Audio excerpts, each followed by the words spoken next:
And artists are, without a doubt, like scientists, creative, flexible, changeable. Huh? Open-minded. Open, well, for the most part.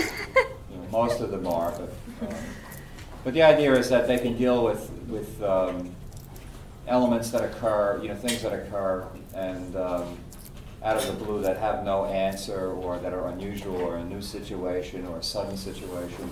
And they have the ability to think on their feet and react and change, which is why many artists you're going to find, you know, highlight, you know, moonlight rather, in jobs where they're working in offices, or like Dennis worked for the phone company for 10 years, and it just turned out that he did most of the work because he was the only one there who could solve all these problems that would come up. You know, he had no problem with dealing with something that no one knew the answer to. You know.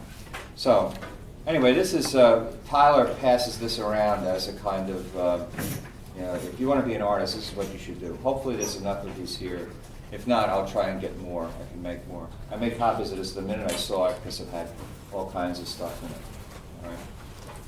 So this should be at least helpful to your career, or the beginnings of it. Then again, maybe not. Being an artist is good enough.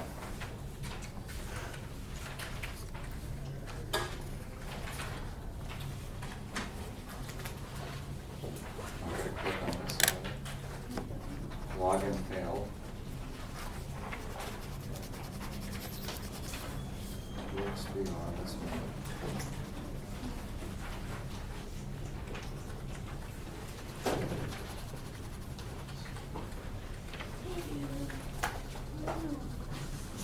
You're in the wrong place? Oh, you were upstairs? Yeah. Oops. Okay, have a seat, I'll give you some stuff. Do I have to put the whole email address in?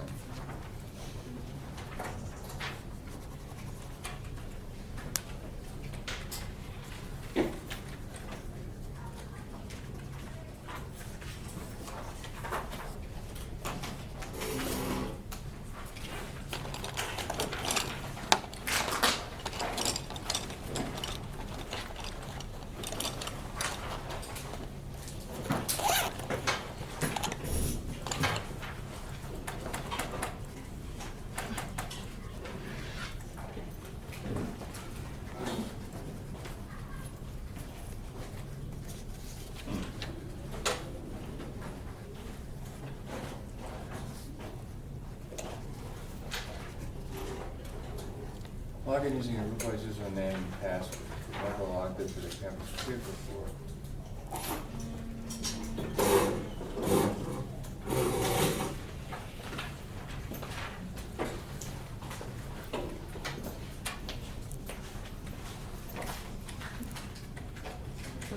I don't think you had enough of the last page to be ready to give up. All right.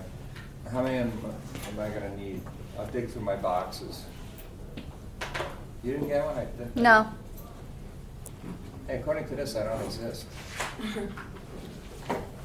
You must have done something wrong there. I mean, I use it.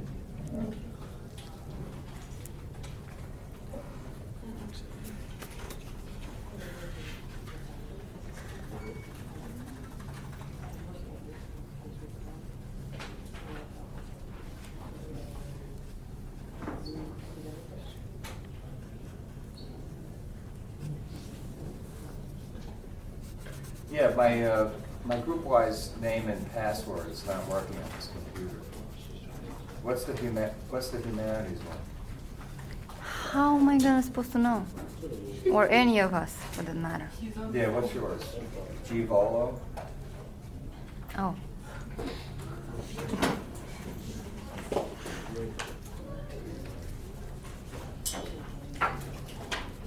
Yeah, that works. Okay, I'll use yours. All right, thanks.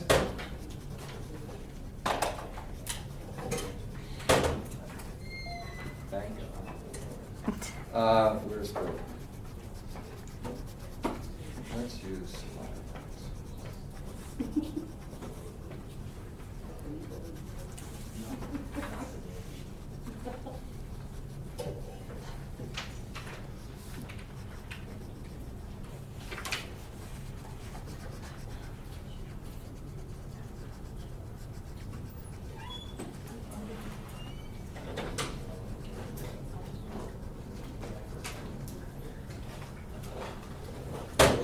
so I'm gonna just-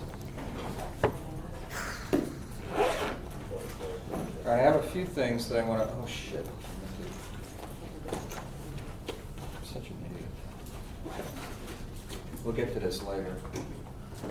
This is, for any of you that had read a Giacometti portrait, this is a book by David Sylvester called Looking at Giacometti. David Sylvester, this is a little bit more interesting, although I find the Giacometti portrait to be superb because it's like him writing a portrait of Giacometti, painting a portrait of him, and he gets into the process, and it's like very interesting. This is a little bit more about Giacometti and his like psychological hang-ups. So there's like excerpts from his journals and stuff like that, pictures of other work rather than just the one piece that was done. And then like actually there's even a page from one of his journals, and it describes his dreams and things like that. It's not quite as interesting as the biography, but it's a good study. David Sylvester was sort of a Giacometti scholar. So this is a book you might consider reading at some point. I just happened to find the Artist's Handbook. So this is what it looks like. All right. So this is the latest one. You should probably have that one. Indeterminate painting. Is that the one? No, that's the wrong class. Wait. Give me this. Remind me on Thursday. Okay. I get so focused on one thing. I'm not really here. All right, we've seen everything else, but I did also find a copy of this too. The Elements of Style. This is the one that I've been using. This is one of the later editions, the 4th edition. The one that I originally read was the 1st edition, which was just by William Strunk. But that's the book. If you want to learn all there is to know about writing, that's the thing to do. The other thing you can do, if I haven't mentioned it already, is read comic books.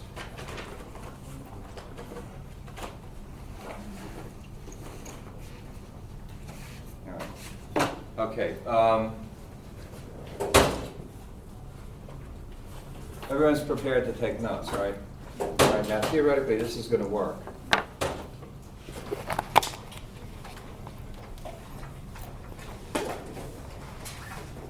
Installing a device. Your device is ready to use. Isn't that nice? What do I click on? Use my device. I go over here. Go to computer. Where's computer? Left or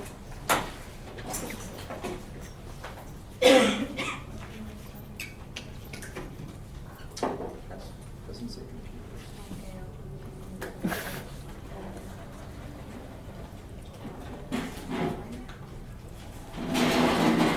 Computer.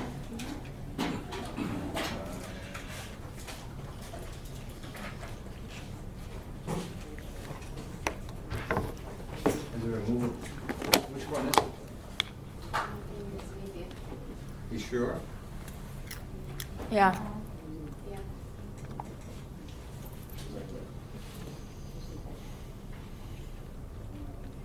I don't think so.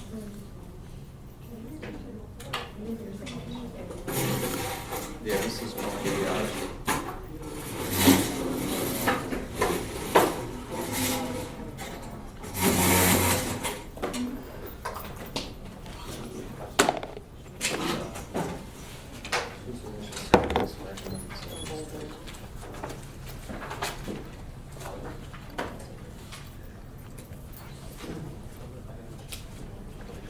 Can I make it bigger than this?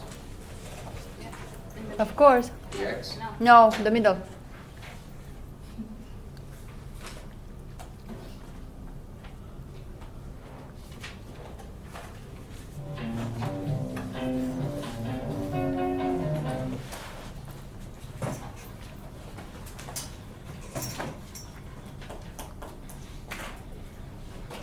Is that all it's going to do, is just show that?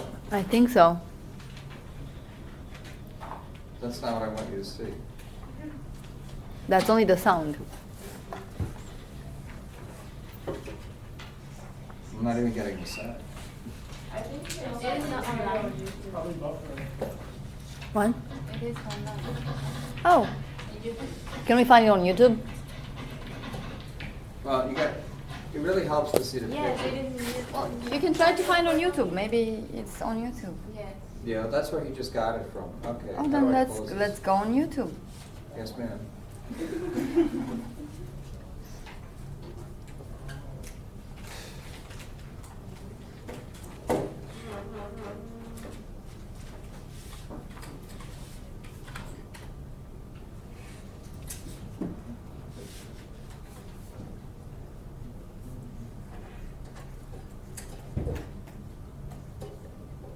You know, here it is, right? No. Which one? Which one here? Well, no, they break it up in, Well, if it's this, we can find this on. Blending On the creates website. part one. Stop. Look. And blur. Okay, now, this is a very short film, meaning it's like half an hour at the most. It was made in the mid-'60s. So the music is a bit odd, and some of it is a little strange. But it won an Academy Award in the '60s for short subjects. The filmmaker is a guy named Saul Bass, who basically he made a couple of other films, but professionally what he did for many, many years was he did like the titles and credits and things for many movies. There was a movie from 1965 called Grand Prix, where he did the opening credits, which was really, it just broke all kinds of new ground in terms of visual stuff. It was multiple images and cars starting up and people, and it was actually really, really well done. But this particular film is brilliant. And even though it was made in the '60s, the way he approaches the subject is relevant even today. And it's in I believe five parts, possibly six. Each segment begins with a hand and a pencil, which is that scratching sound we heard from the version of it that I had. And then there's strange music. And it leads into each part. And what the film is about is the creative process. And he breaks down the creative process into several stages. All right? First, there's a cartoon where he talks about art history, or basically history, period. And then they begin to talk about working on an art. And there's like a fooling around section, and then there's a process section, and then there's a finished product section. All of that is very relevant to us. All right? So when you look at this, when you see these things, I want you to think about them in relation to your own experience with creating art, whether it's drawings or paint, whatever. Think about what you go through. Think about the stages that you go through when you're doing it. All right? Usually, I would never ask anyone to do that because, it's a nonverbal act when we are painting. It's something that comes straight from the center, and when we stop to think about it, we really cut off a lot of our own sensibility and focus on trying to make words to explain what we're doing. So we only get to explain a little bit. This he explains in words, but also in images, and so it ends up saying a lot more. The whole idea of like a picture being worth 1,000 words. Sometimes it's worth a limitless amount of words. All right? Not to mention experience. All right? Now remember that the criteria for learning, what it is to learn.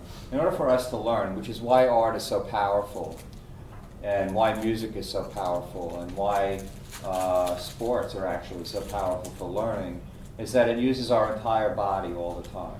When you're working on a piece, whether it's a sculpture or a painting, You know, you're working on it physically, you're looking at it, you're smelling the materials, you know, you're listening to the sound of your hammering or the paintbrush, or you're listening to music or whatever, but all of our senses are focused on it, right? If you're doing an athletic activity like, you know, playing football or something, you have to be 100% there, meaning you got to be able to run, you have to be able to anticipate and judge, etc.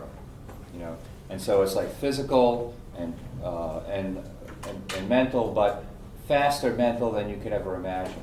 There's a famous story about Yogi Berra from the Yankees in the 60s, and he was in a batting slump, and Casey Stengel, who was the manager of the Yankees at the time, said, when you get up to bat, he says, you're in a slump.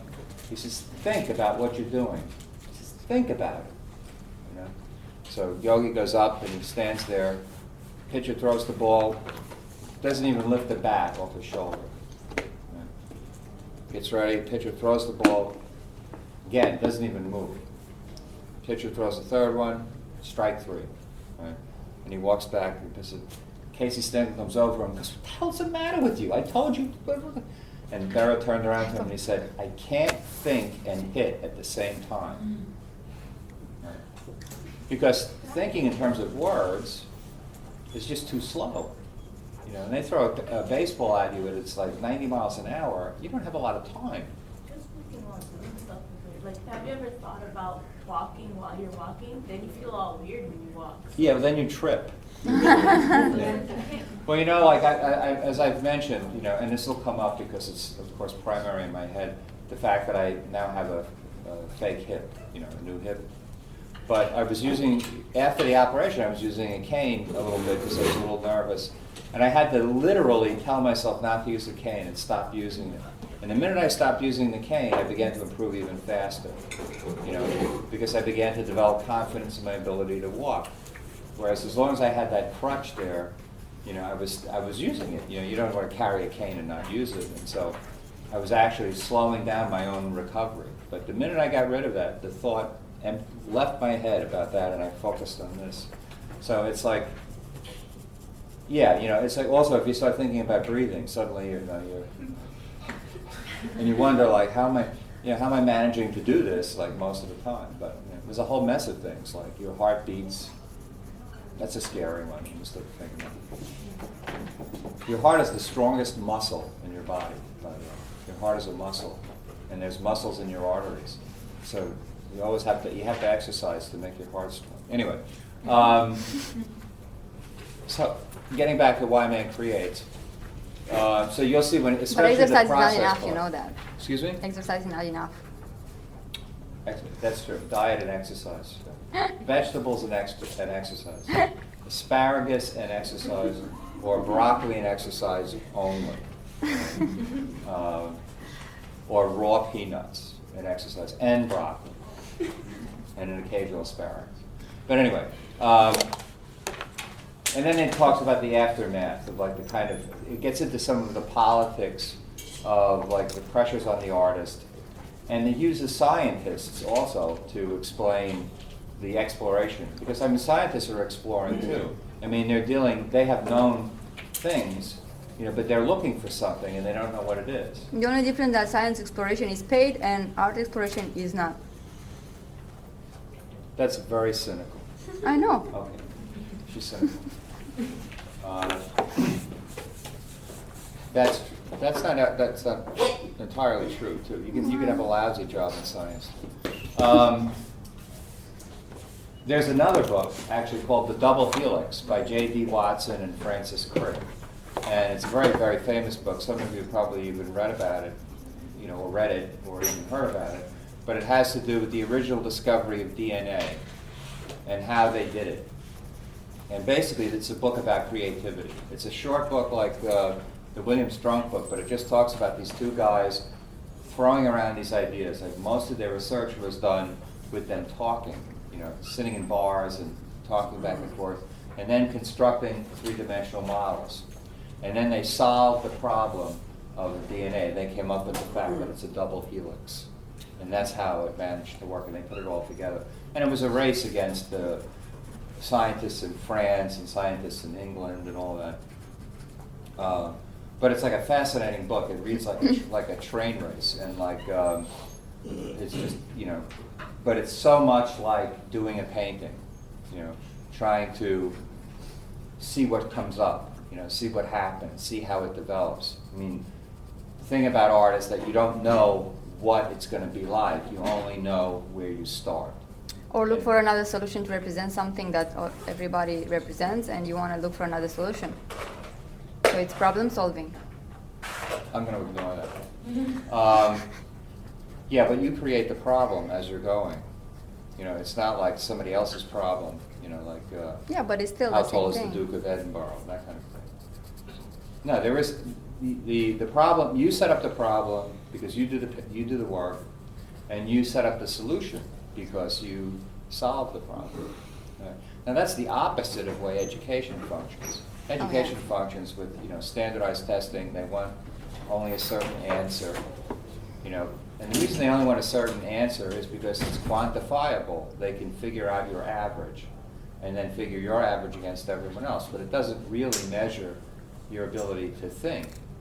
It just measures your ability to take those tests and to remember how to take those tests.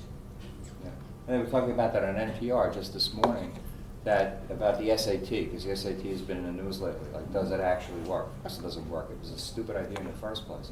But they say that it also breaks down into like a class and caste kind of thing. So like wealthy, you know, people who have money can send their kids to be tutored in taking the SAT, and they always do better. They learn how to take the test. Right? They learn the method, the techniques. And then poorer kids don't get that tutoring, you know, and so they're stuck. And so the test itself is not really a measure of anything except people who could be tutored for it and people who couldn't, you know. And then people called in and were saying, well, you know, my son who didn't do really well in school, did magnificent on the SATs, he got into a good school and then flunked out. And my daughter, who did okay in school, who did lousy on the SATs, went to college and did really well. You know, so he said, I could never figure out what the point of the SAT was. So, but that's another issue. But that relates back to what you just said. The solution to the problem is unique, and it's your solution. Right. So when I look at, and I've probably talked about this in painting too, when I look at your work, I have to look at your work in relationship to you, not just me. You know, so that makes it very difficult for a teacher. I mean, you know, especially in the sense that you can't really teach art. Really, all you can actually do is really encourage people, you know, to really resolve the problem and to develop the courage to resolve the problem and the strength of character. And then eventually they get so good that they start interrupting you can in the teach middle techniques. of class. You can teach techniques that can help them extrapolate from that. Right, anybody can teach techniques. Bob Ross could teach techniques. But do you want to make happy trees? No, you want to make Venus trees, which will look like broccoli or asparagus, more than likely. But in any event, you know, so the problem that you set is unique. Therefore, your solution is unique. Remember that actually when you're watching this, when they do the process part. The history part is really good too, because it is a cartoon, but it's brilliant. And there was a whole series of television shows that were half an hour long called The Day the World Changed. That came out, I think, in the 80s, late 80s. Yeah, it had to be, and PBS. And the very first episode, they showed the cartoon section, which is they called the edifice, which is this building that at each floor represents a different time in history, and it gradually accelerates. You know, it starts out slowly and gradually accelerates. The series, The Day the World Changed, was extraordinary because it started with that, and it ended with the laptop computer. And the laptop computer in those days looked like a suitcase with a computer in it, big thing like this. And the guy ended the series by saying, the advent of the laptop computer is going to be as significant to life on Earth as the discovery of fire. Right? And look at where we are now. Mm-hmm. You know, the computer's everywhere. So, we might want to make this a little darker. I mean, the room is. And then be prepared to help me as I screw this up.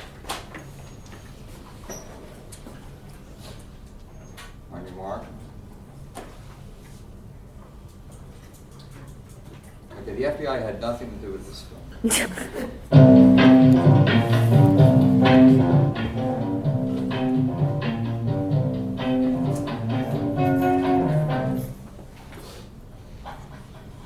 I love this guy's handwriting.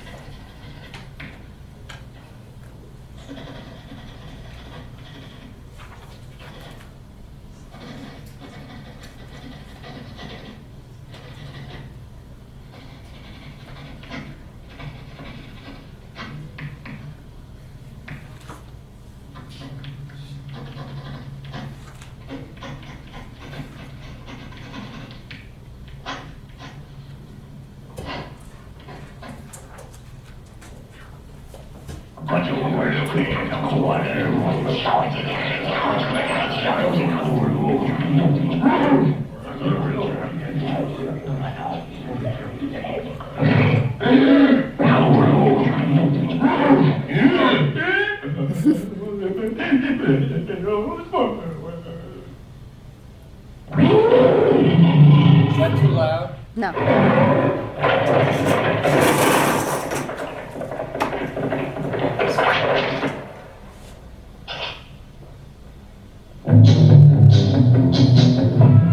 Believer. Harry, do you realize you just invented the wheel? No. Here's the old LaGuardia logo.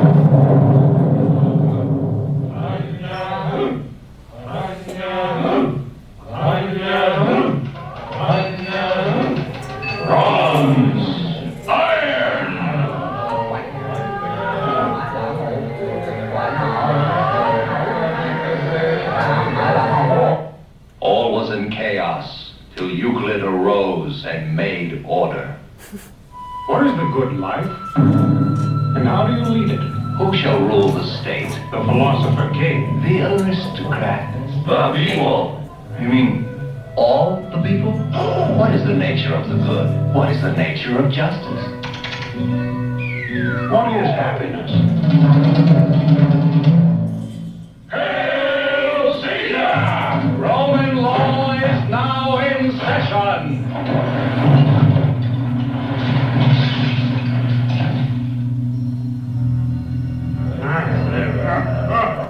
What does that represent?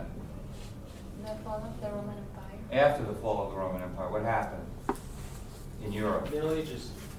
Before the Middle Ages, the Dark Ages, hence the dark.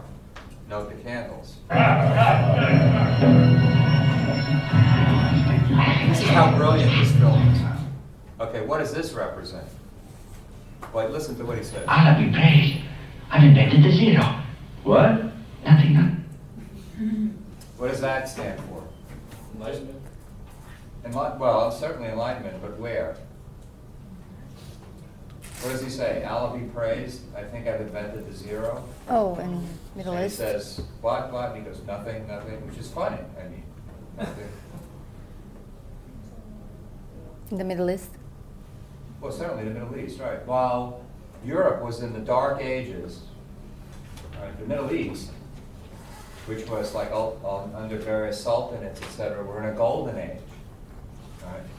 They had things like air conditioning in buildings, which was like water running through the building. They made buildings out of stone because the stone was cooler than the air around it. All right? They had covered sewers. They had public street lighting.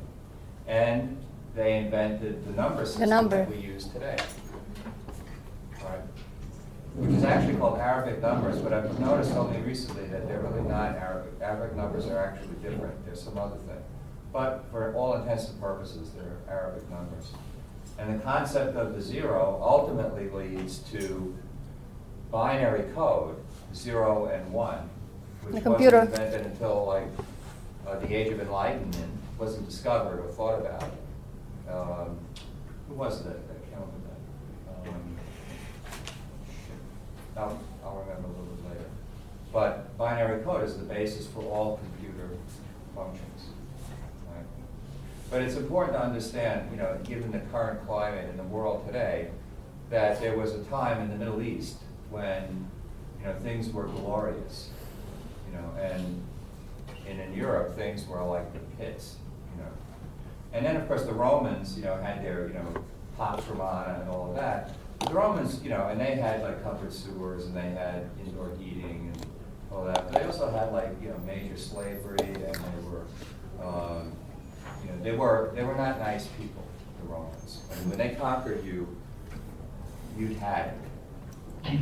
What is the shape of the earth?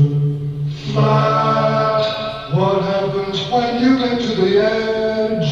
You fall off. Does the earth move?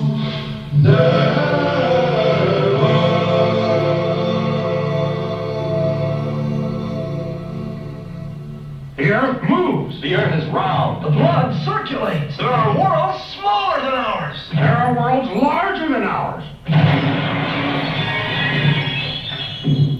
Hey, what are you doing? I'm painting the ceiling. What are you doing? I'm painting the floor.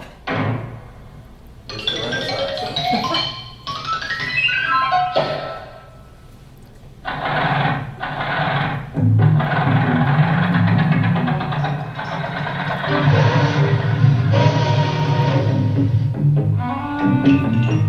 Darwin says man is an animal. Rot. Man is not an animal. Animal. Man is an animal. It's the Industrial Revolution. Shall we start from the beginning? Another bug, I'm a germ, I'm a bug, I'm a... Louis Pasteur. I'm not a bug, I'm not a germ, I'm a bug.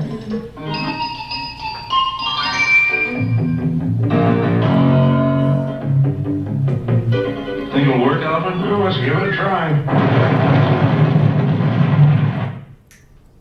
What do you think? Yeah, it worked. Mom? Who's that?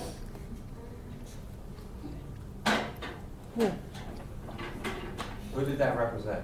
The creator of TNT. Newton. Yeah, do you think it'll work, Alfred? Albert? Alfred. Alfred. So I don't know, let's give it a try, and then he blows up the building, and it worked. Alfred Nobel, of the Nobel Peace Prize. Oh.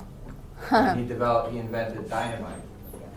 And once he developed dynamite, he thought of it as a way to do construction, to blow holes in mountains and all this kind of stuff. But then he realized that it was immediately used for warfare.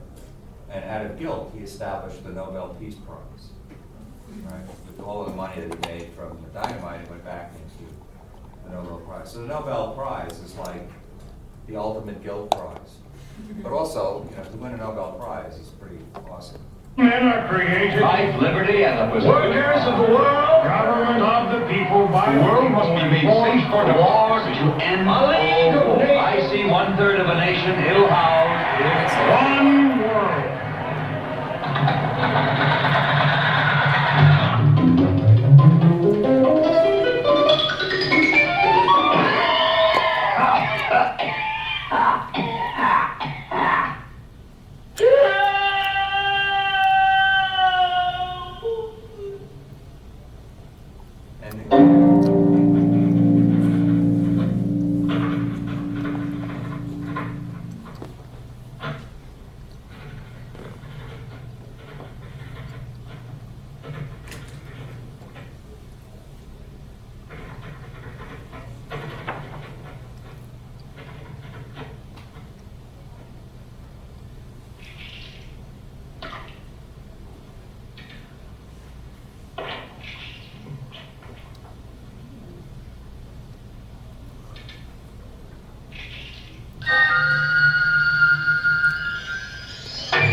Good morning, ladies and gentlemen. Today we will discuss the bone structure of the cranium.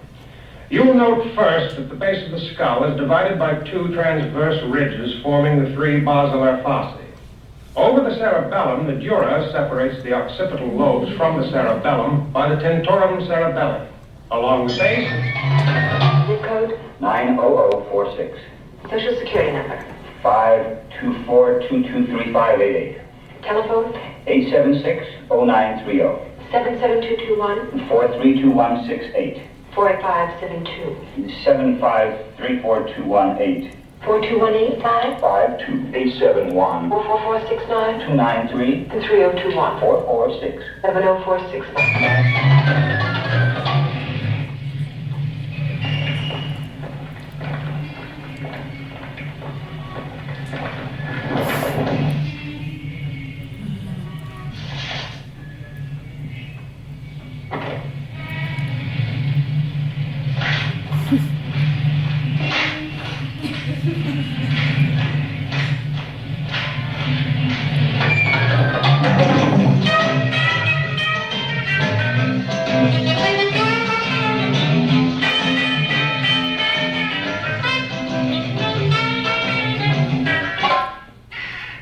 You know she's wearing white boots.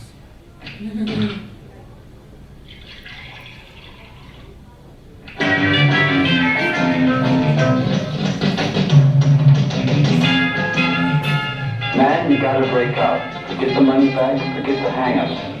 Freedom, man, that's what it's all about. It says mother. You can't see it. Yeah, freedom, man, that's what it's all about. Children today, what do they want? There's not a thing in their minds to the satisfaction of their own egos. Oh, I'm not complaining, and I know times have changed, but certain things remain constant. When I was a youngster,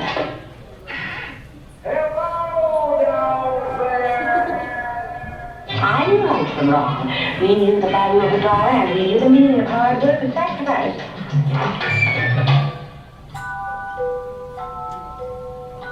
Where do ideas come from? From looking at one thing and seeing another.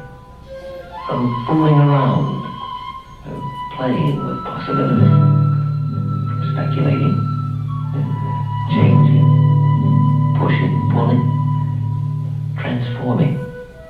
And if you're lucky, you come up with something maybe worth saving and using and building on. That's where the game stops and the work begins.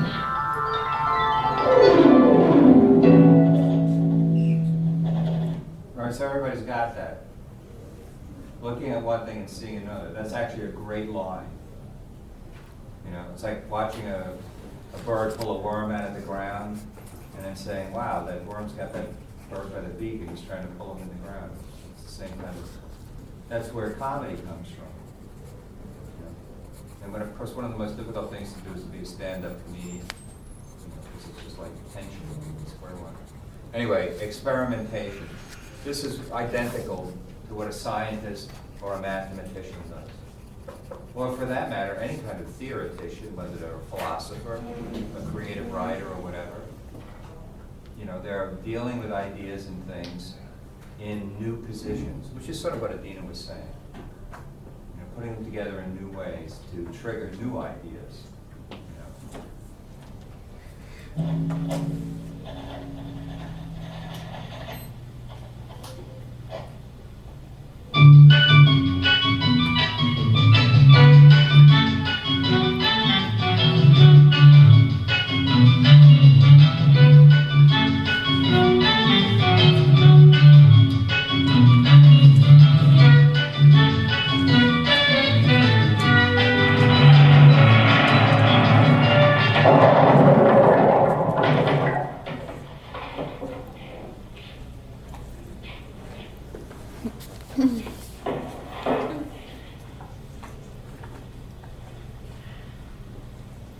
I admit it, I had days of such discouragement that I ached to give it all up, but something kept me going. I guess it was faith, the kind you have when you're very young and don't know any better.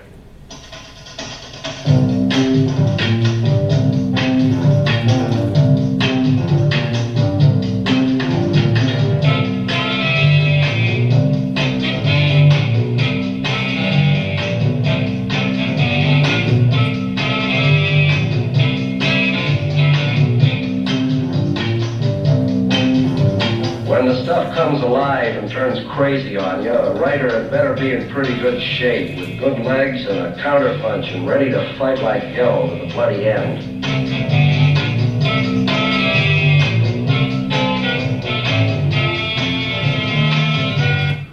All right. Now the reason reason I'm doing this is because it took me years to have any understanding what the hell was going on in this movie. I mean, I've seen this movie a billion times, you know, and it took a really long time for me to catch all of the references. So this particular part, you can recognize from when you start working on a drawing, say, you reach a point, you start out and you're literally exploring. And then as the work begins to develop, probably even more so in painting, because there's usually more muck and things going on, there's a point where things start to happen and you just kind of roll with them and you start to go with them, all right? So Hemingway says when the stuff comes alive and turns crazy on you, a writer's got to have a good pair of legs and a counterpunch and be willing to go the distance. Well, Hemingway was a macho shithead, and he was into boxing and beating up people and shit like that. But anyway, so he put it in those terms. But what he's talking about is staying with it. You know, like the counterpunch is what you need to stick with it, because more begins happening in our work than we're aware of, right? So we have to have real resolve to keep working. You know, how many times have you worked on a drawing in life drawing or beginning drawing, and then just threw it away, you stopped, and then started another one, right? Now that's one of the things that I try to catch students doing that to make them work on the drawing and not throw it away. You know, starting over is a pointless exercise because you're always starting over, right? And so you don't want to go back and then you'll end up at the same point again. Until you resolve that problem, until you get through that somehow, and it just takes resolve, it'll always stop you, right? And then once you get through it, it'll never be a problem again, ever, all right? So, like, it's a very important thing. This is my favorite part of the film, which is this process thing, where he starts fooling around with these things. I hate the sculpture that he's doing, but nevertheless, you know, we can learn from it.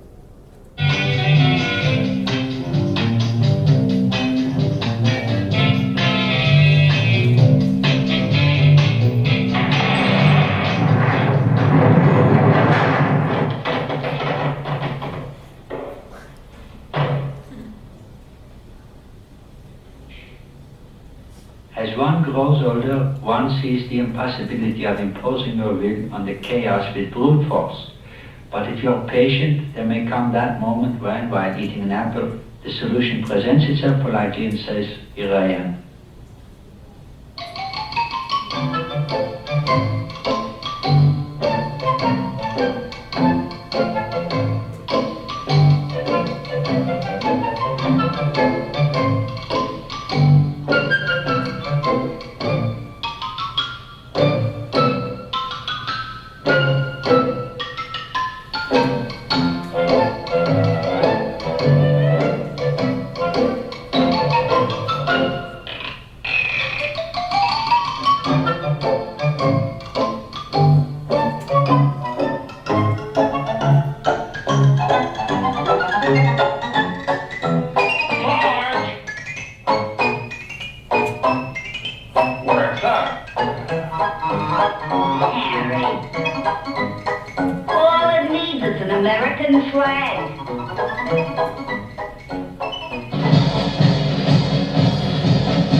So, the solution to the problem came out of the process, right?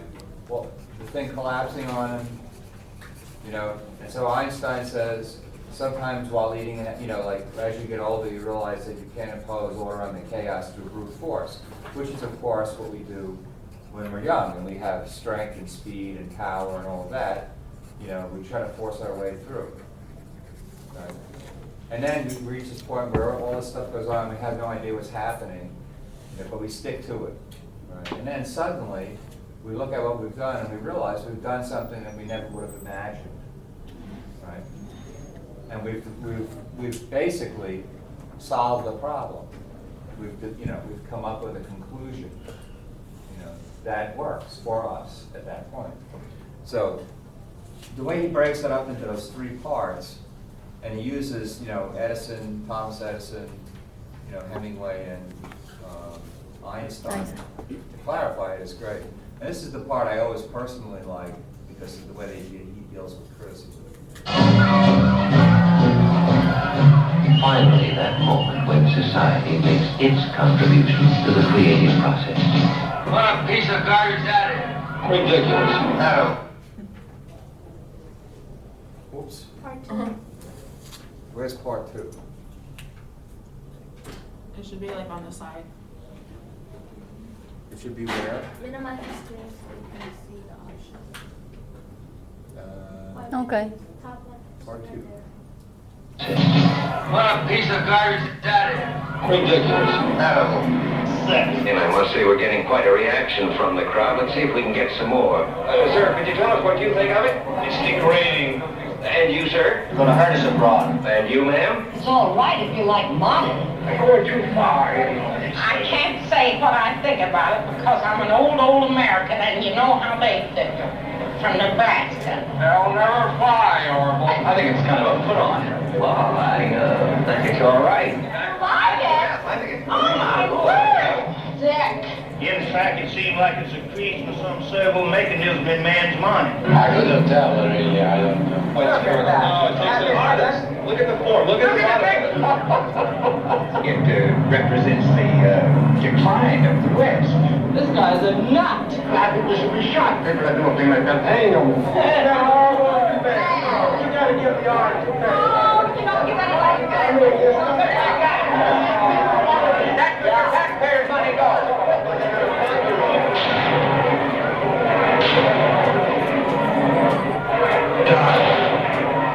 Thick. Superficial. Stinks. I don't know. I like it. I'm not an expert, but speaking strictly as a mother, it seems to me the material alone must be worth at least $100.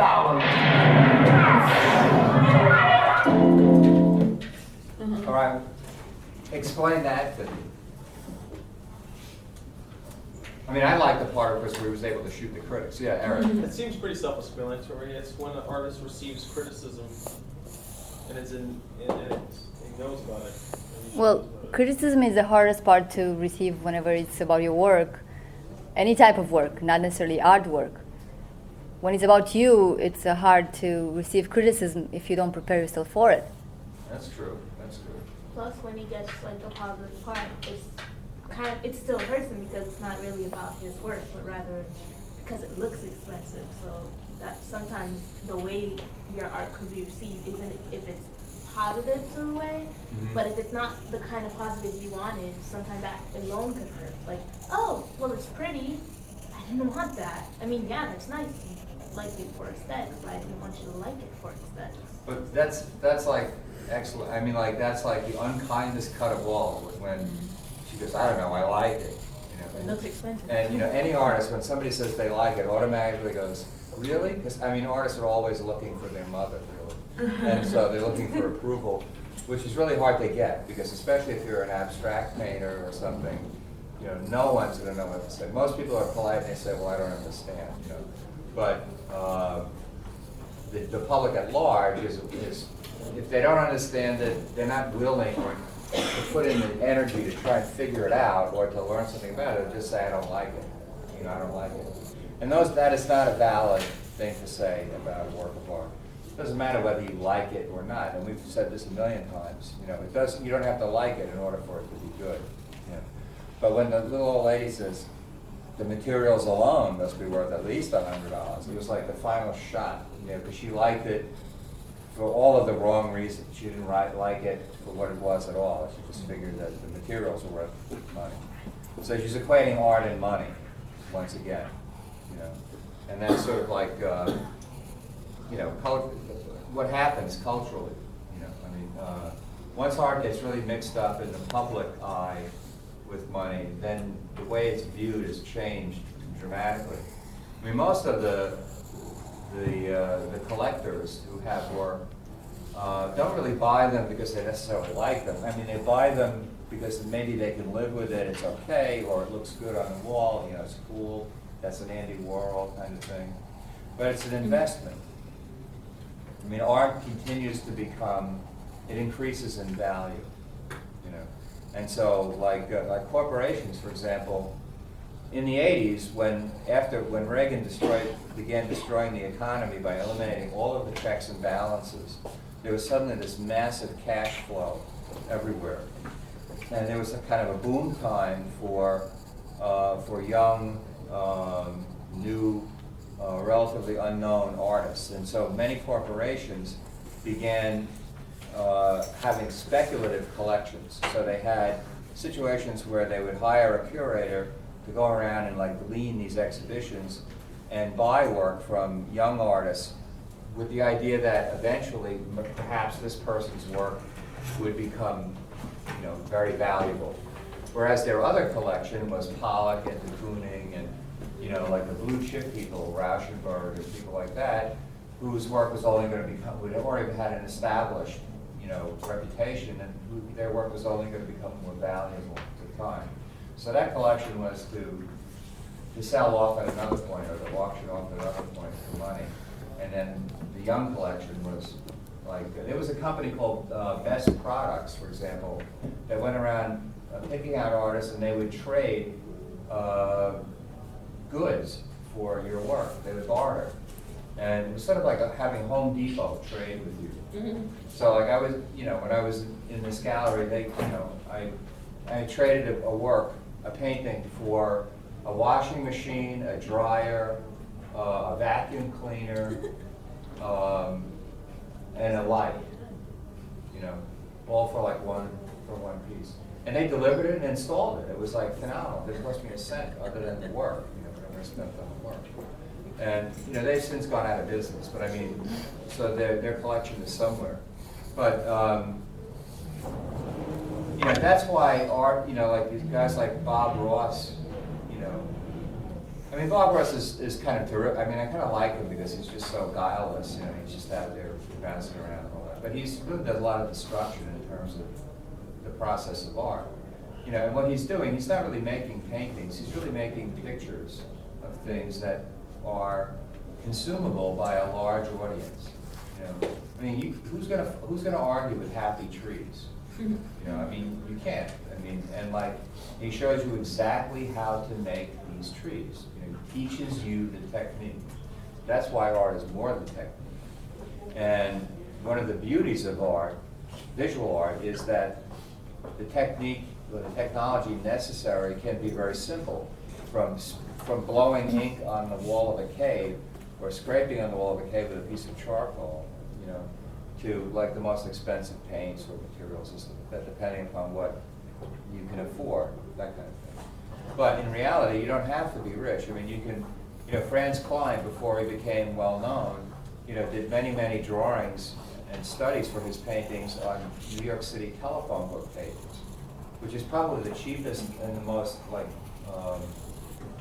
you know, transient paper you could work on, but that's all he had. You know, he had these phone books, you know, they had thousands of pages in them, and he would work on them. Now, like any of those works on matte paper are priceless because they're very hard to find. You know? But that's because that's the market. You know? So anyway. But it seems to me that in this world that artists don't really gain the money that you are talking about. It's not the artist that is gaining. It's the dealer or whoever, the owner. Well, that's true. But that's a whole other aspect. Like once you step into that arena, the commercial art world, you know, you're in basically what the artist is doing is a saleable product. All right. Galleries, you go to certain galleries. If you show your work, in the event that you can get someone in a gallery to look at your work with you in their presence, which they rarely, if ever, do. They'll look at your work and they'll say, well, this is not the kind of thing we show, or it's nothing I can do for you. Maybe you should try some other gallery.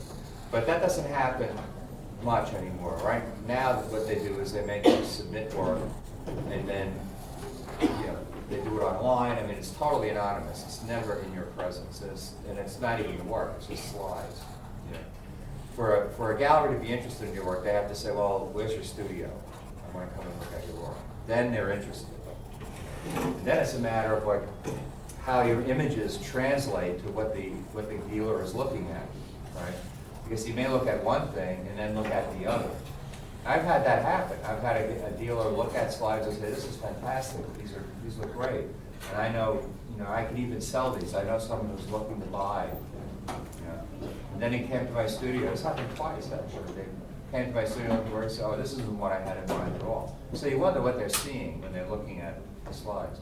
So that's why when you think about things like e-portfolios in your website, you got to think about presenting your work to the best possible advantage that you can figure, so that it really looks the way you want it to look in relationship to what you have, which is really almost impossible, because when you're even in a digital world, unless you're talking holograms, it's always going to be flat. If you do drawings and things like that, you can get a much greater sense. Sculpture, again, it's very difficult. You have to take all views, and you have to pray. But I mean, the works that I showed to these people were works on canvas. They had no real dimensionality. The colors were fairly accurate, but they were small 35mm slides, which was the medium of the age for showing your work. And then when they saw them in large scale, one woman actually threw me out of the gallery. Said, "This is what I had in mind at all. Just take them and get out." And I said, "Okay." And then I sent her a postcard of the Goya painting of Saturn devouring his children. You must know the painting of Saturn, where he's biting the head off. And I said, "I just wanted to say thank you for looking at my work, and it's a shame that the relationship between gallery directors and artists will always remain like this."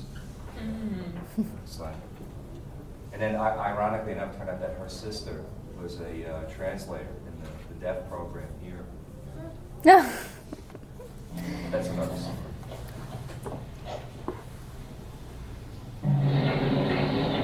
Well, this is cool.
That was where he's going to the crushed can. He wants to kick the can.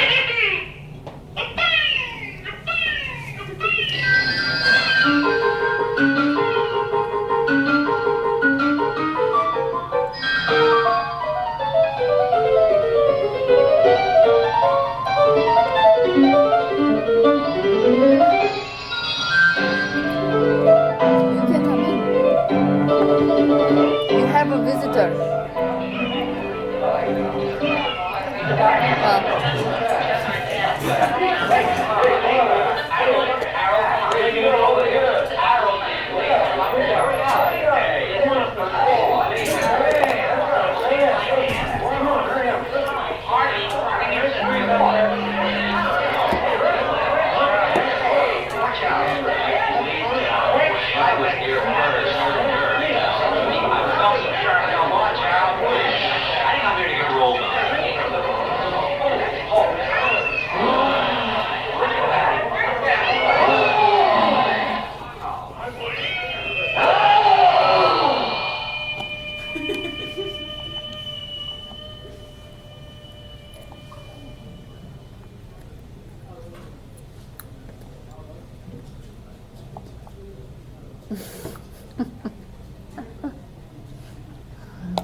Have you ever thought that radical ideas threaten institutions, then become institutions, and in turn reject radical ideas which threaten institutions?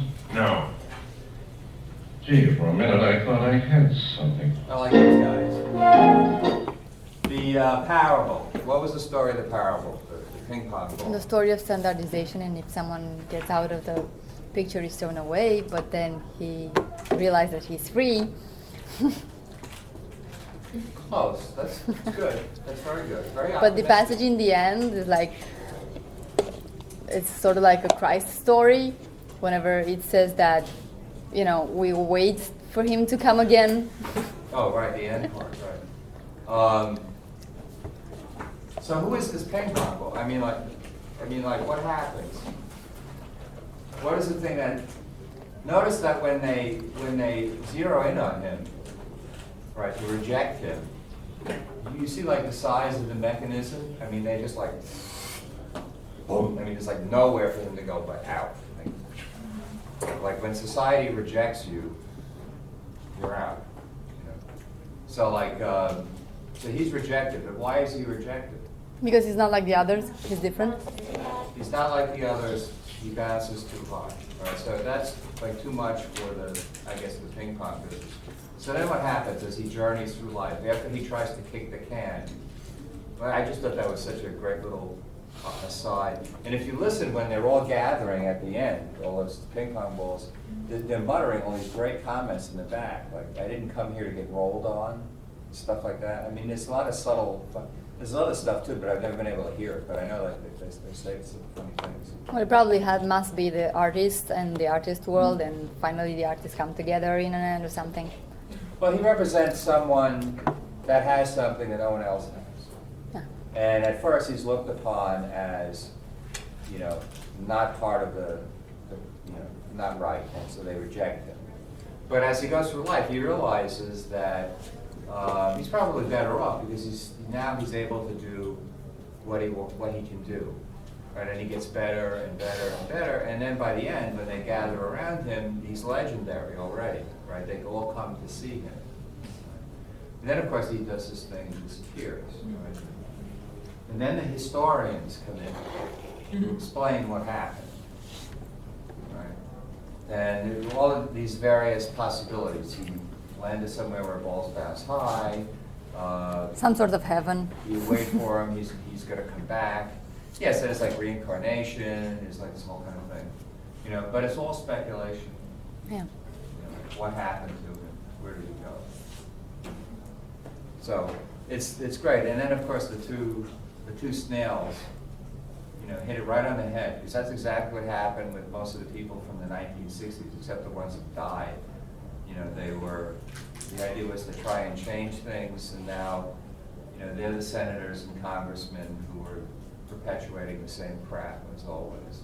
So one thing becomes the other. That's what we learned from Yin and Yang and from Tai Chi. This is amazing too. And these are real people.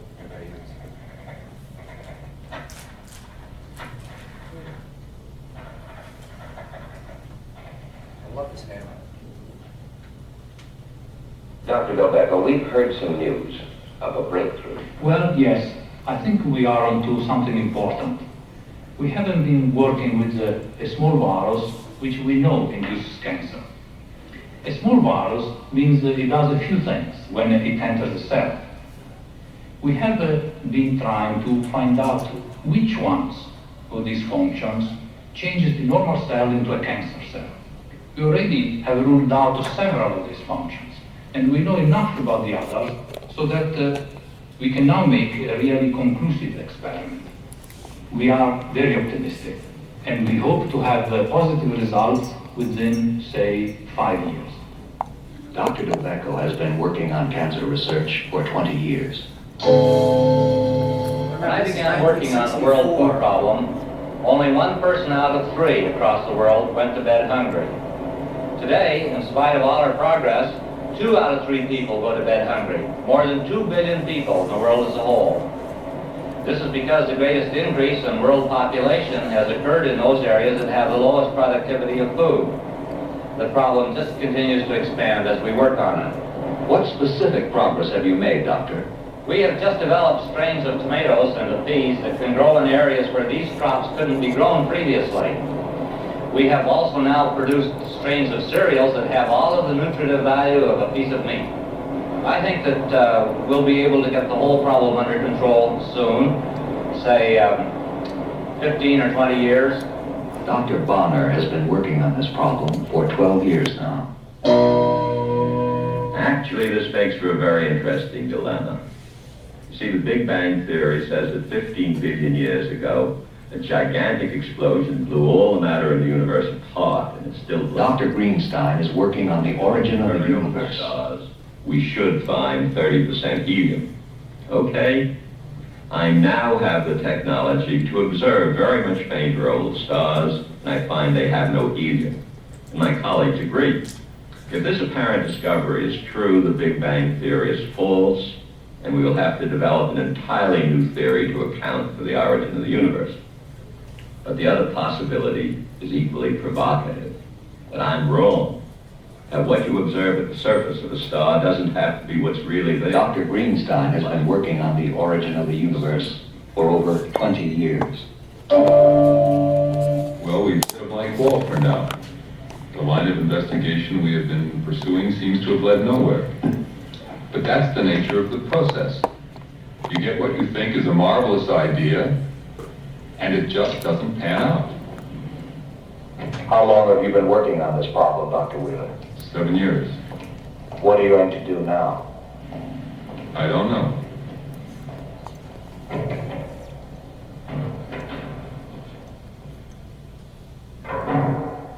Why does man create?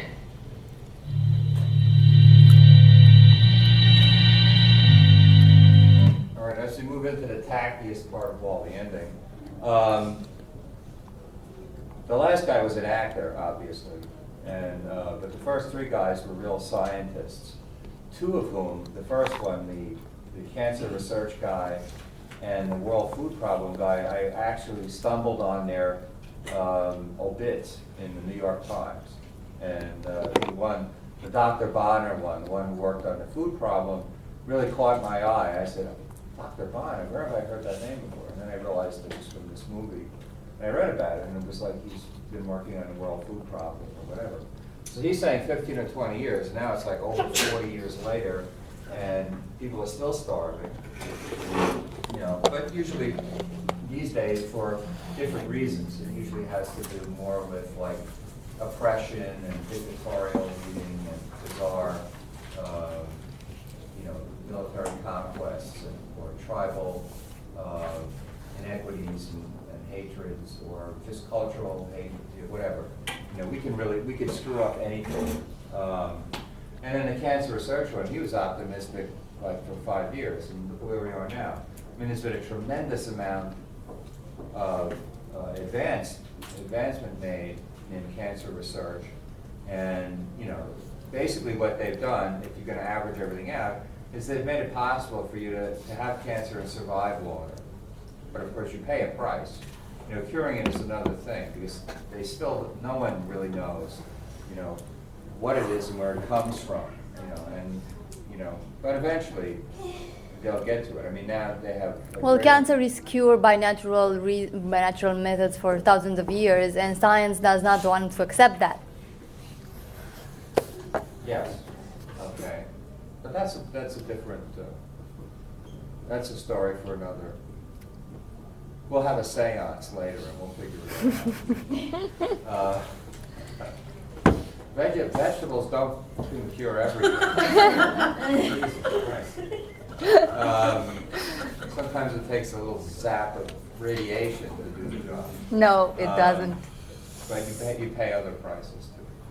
But the idea is that the research goes on, and there's like some successes, some failures. The guy at the end just gave up, but all the other guys were optimistic that they were ultimately going to get somewhere, right? That they were going to still pursue this. And Van Gogh was optimistic that he's going to get somewhere. Who? Van Gogh. It would be nice though if they finally found a cure for cancer. There are cures for cancer already. we knew about it.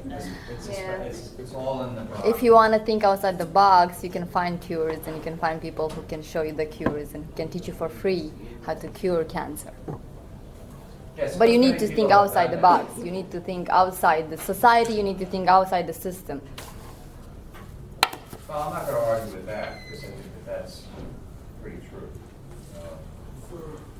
Where does the expression "thinking outside the box" come from?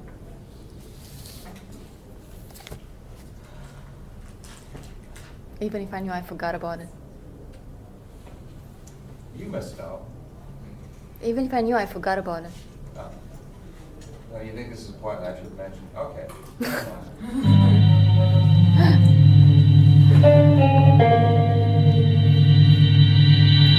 Giacometti?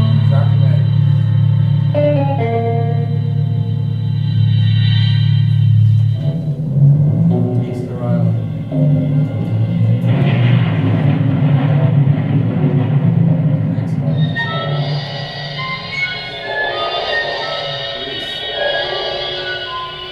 Men have struggled against time, against decay, against destruction, against death.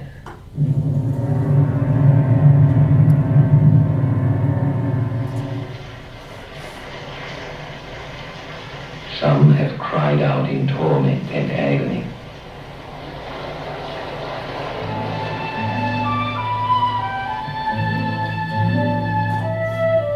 Some have fought with arrogance and fierce pride.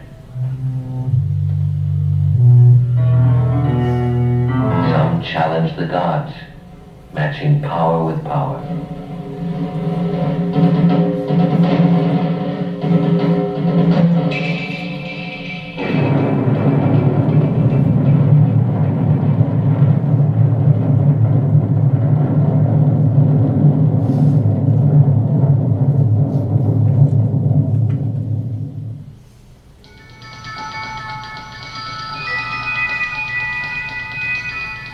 Some have celebrated life.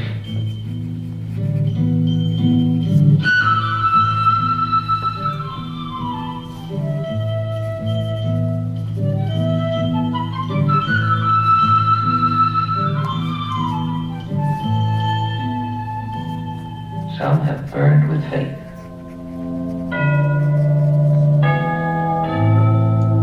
Some have spoken in voices we no longer understand. Some have spoken eloquently.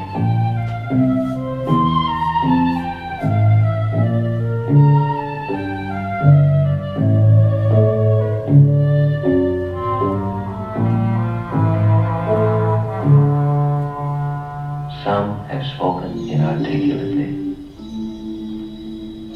Some haltingly. Some have been almost mute.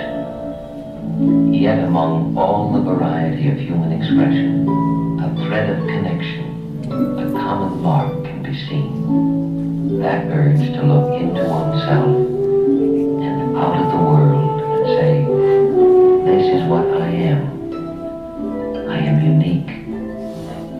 I am here. I am.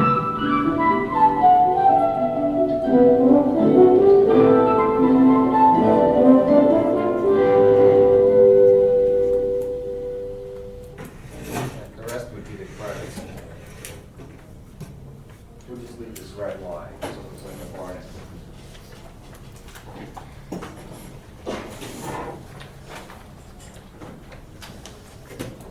Okay, I'm gonna give you take one.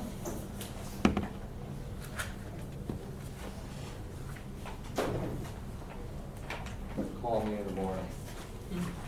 No vegetable stains on the paper. I'll make one just in the slide.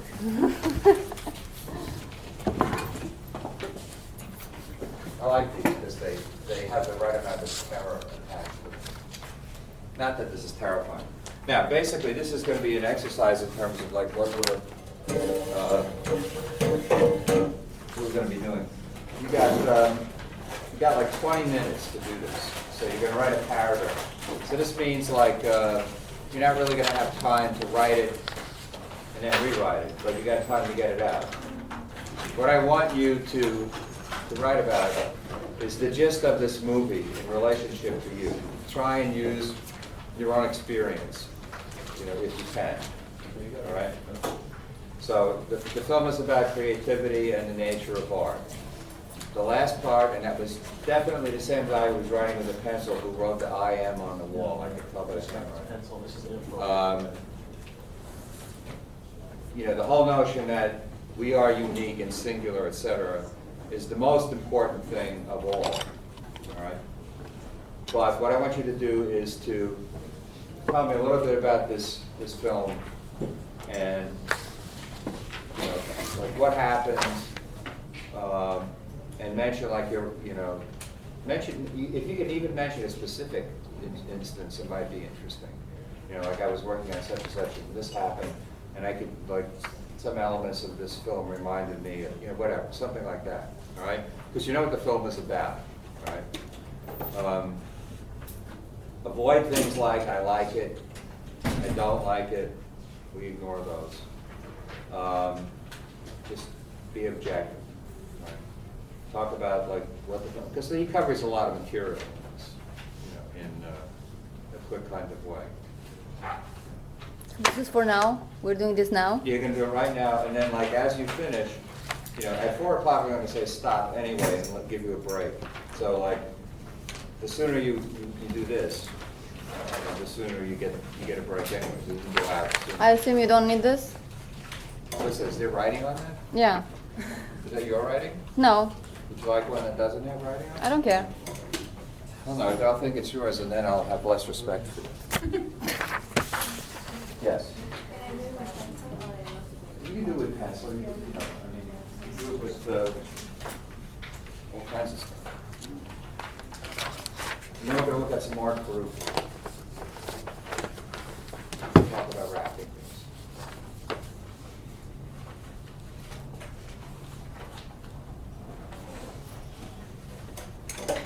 So let's look at Val in here.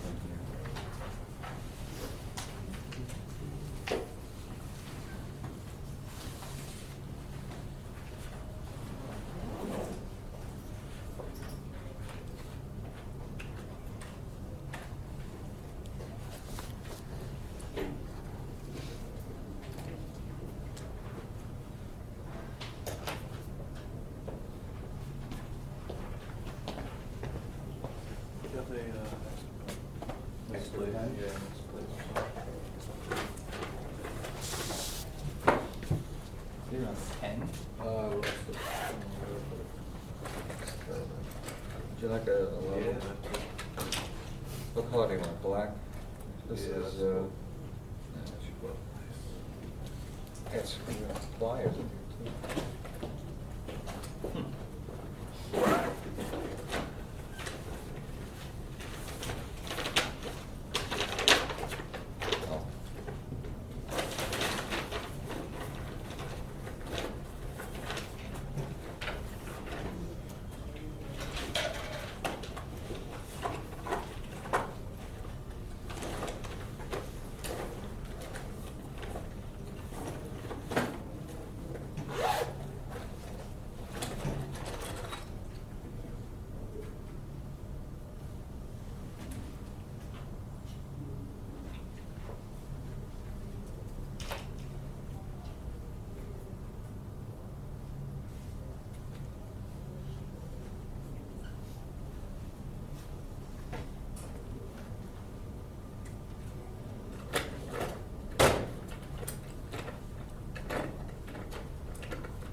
This works, but it's a little iffy. It's a duck as you go through.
Don't worry, there's no such thing as cheating. You can talk to her.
Ten minutes, 11 minutes.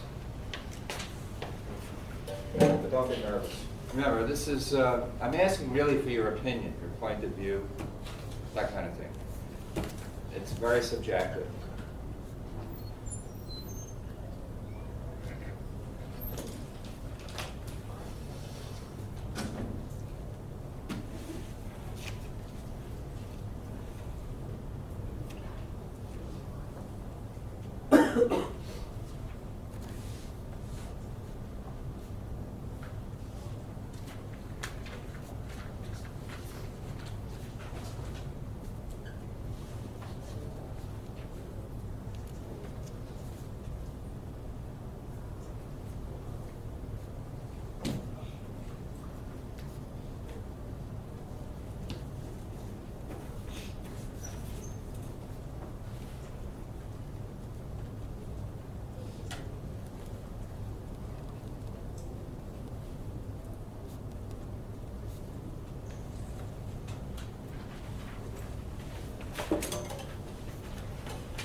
It's on the front. On the front. Drawing asparagus.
Feel free to go get a glass of carrot juice.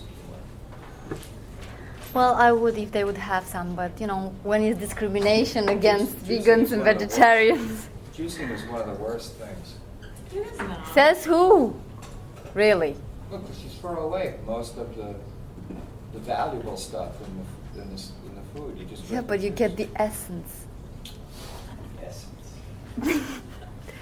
So to be poetic. Sounds like a Chanel ad. The essence of the carrot. Would you care for the carrot or just this essence? Sometimes you might care just for the essence. Do you care about the painting or do you care about the essence, what it represents? What it wants to tell? That's a good question. You may hear that question again. I like that.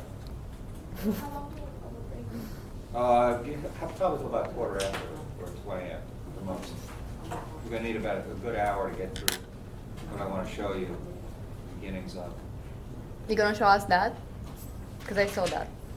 Yeah, I'm actually showing it to you at this very moment. Oh, okay. Actually, maybe I should go get something.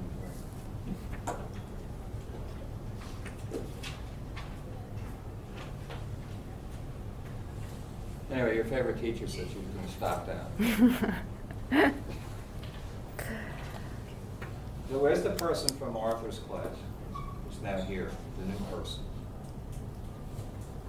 who came in today? Probably her.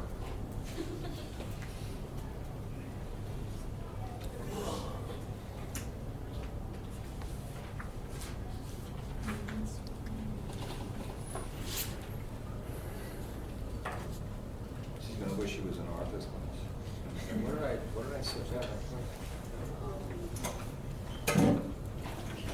I disagree with you. About? For wishing to be in About Arthur's everything. class.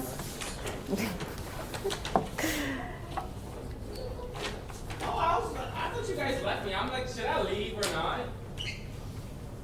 I'm going to leave from the bathroom. I don't know if I should have left or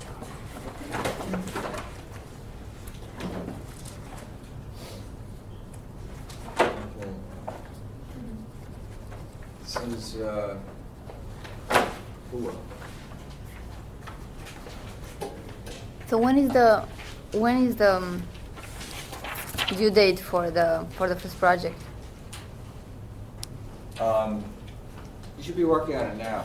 You know, I would like. It doesn't matter that. I'm I would like asking to- when. I would like to start Well, we need to know when to bring it, right? next week. Okay. How's that sound? Wait, we have to bring in the project exit? Too fast because I need to get a lot of materials. No, you know, because Ariana's been telling me what a great class this is, and I know a few people in here really are good, and then others. But like, so I'm toying with the idea of 4 projects in here,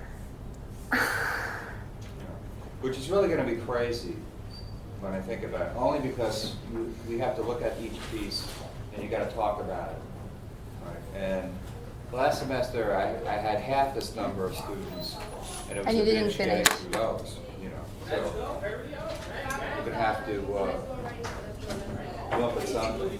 But I think there's a lot of potential in here. And the harder you work, the better. I have another Well, let's see, question. if we're going to do 4, so it'll be, let's say, not next week. It'll be 2 weeks from today. So I'm going to write that down. The wrap piece is due. So that gives you technically 3 weeks because you've been working on it feverishly since I mentioned it last time. You have the written part, right? Because I found another one.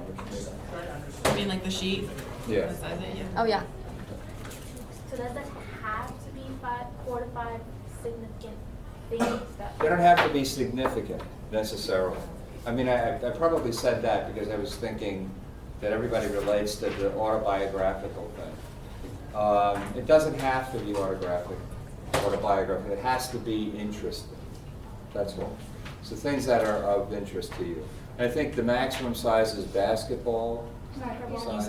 Oh, that's the maximum? You said that's the minimum. No, he said Maximum. Maximum. Oh. So maybe, and the minimum would be maybe a softball. So if we were thinking about something bigger than that, it's not acceptable? No, if you decide to go larger, that's fine. Okay. But no smaller than a softball. All right. Although we're going to look at some small stuff today. You know, size. I really don't want to say this, but So size 2 weeks from counts. now, right? 2 weeks from now, you said? 2 weeks from now? 2 weeks from now, yes, the 18th. So the 20, oh wait. 2 weeks from No, now. no, is- 2 weeks from now is today's 25. The 25th. 25.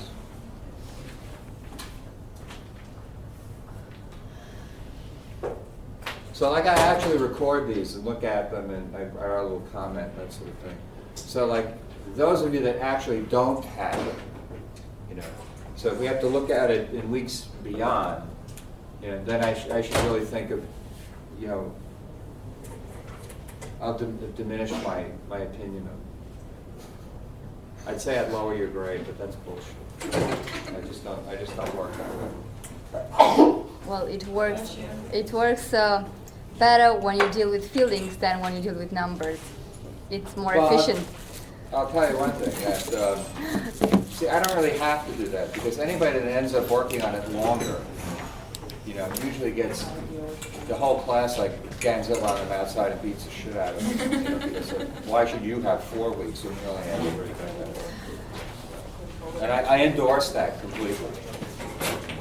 In fact, Eric is in charge of outside of the class meetings. People who, you know, Are we bring allowed their to bring work the in. fencing weapons? Huh? Are we allowed to bring the fencing weapons? You can, but he's a seasoned veteran. That can help you. And will you have to have a written part I doubt also? you'll ever do. Huh? You have to have a written statement? No, not a statement. You just have to be prepared to talk about what happened while you were doing it. Okay. What I'm interested in most is process. Right? We got to get that, you know, like the key to the whole thing is the process. Right?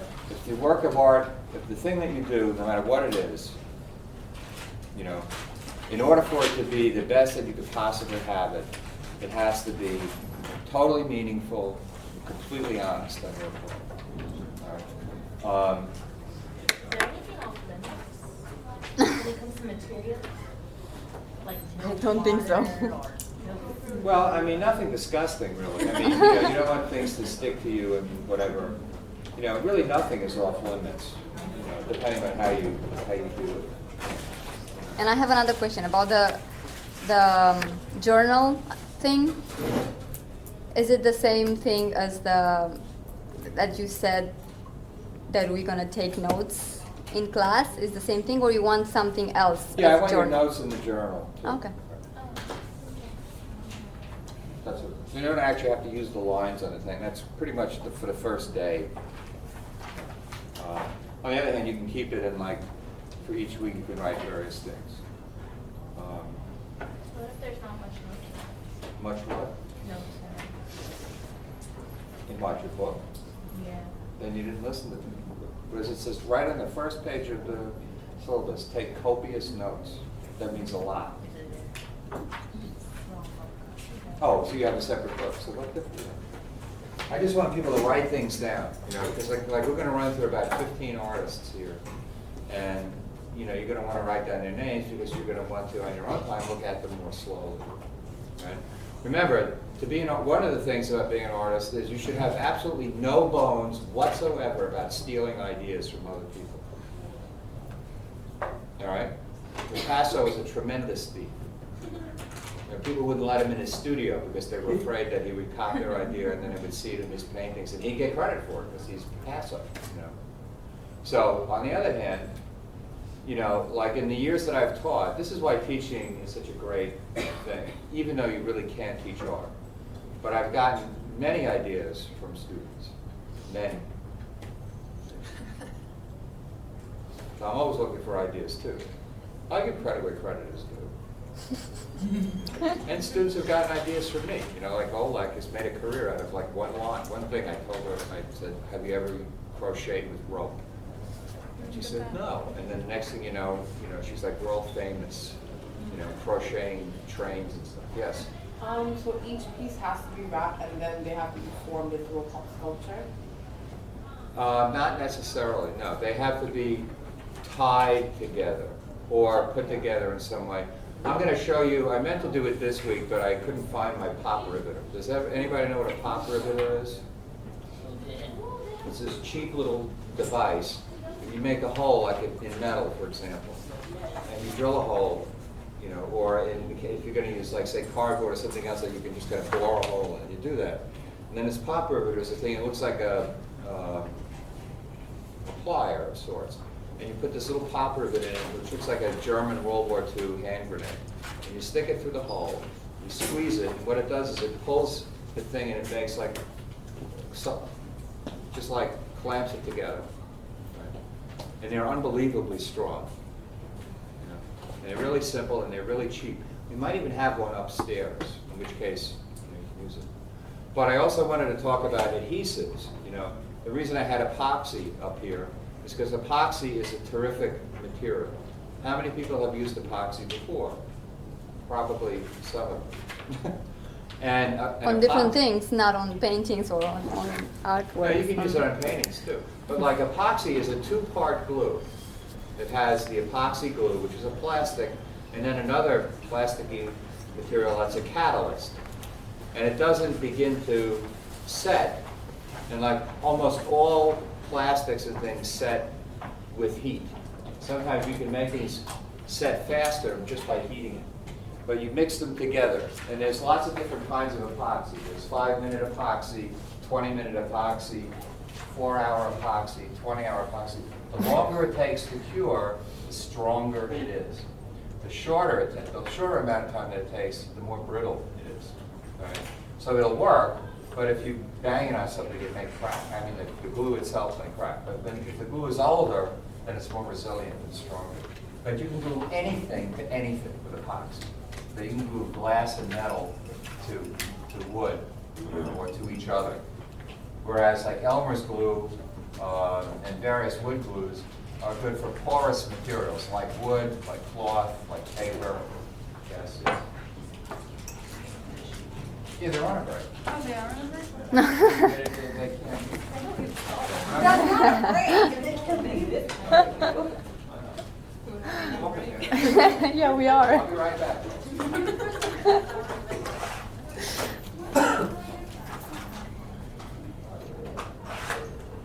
Did you, I'm assuming that you already have like what you're doing since you're asking what size is acceptable. I thought about Is it gonna be like massive? I'm gonna put it in a painting, in a frame. So I'm gonna use some wire to like put it in a painting. Because he said something like make it to be able to, so we can put it on a wall. He mentioned that. Yeah, I remember that. Yeah, So I thought about doing that. Yeah, I started it off of a painting. One of my first paintings that I actually did on like a canvas that was like really small. And then did like, but it's like I was like thinking about that. I was like, I forgot the size. But apparently it doesn't matter. So you're on a good track. I'm good. Small to medium, so you were thankful?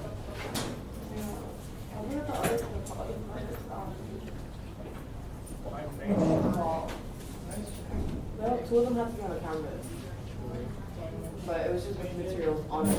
And the book project, I finished it the last day, like they was due. Like, I didn't know it was due that day, or I probably got caught up doing it, I don't know. I ended up timing it in. See, a lot of the stuff that I gave them, like, I had them for their classes. I had given them a bunch of paintings. I just, they don't keep it from school, they throw it out. Anything. Yeah, they're not gonna stop up the students' artwork upstairs, you know, their students go to school. I have so much, I have so many things that I have to, like, I want to pick back up and pick them up there.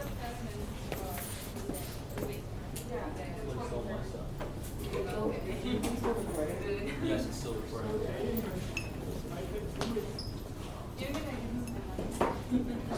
What?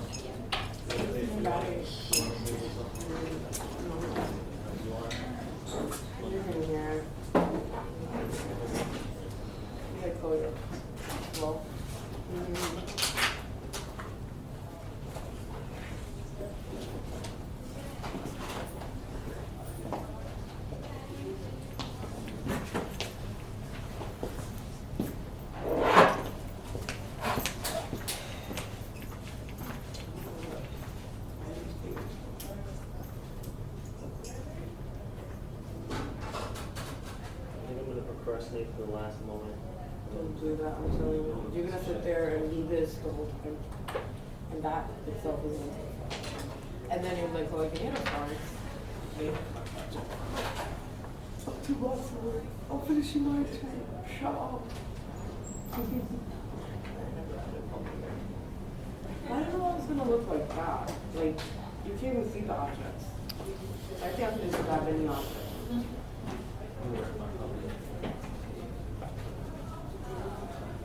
So cute. Just in front? Yeah, I did. Cute. Tiny. He is bigger. His legs are bigger and longer. They grow too fast. They grow so fast. They do. He is thick.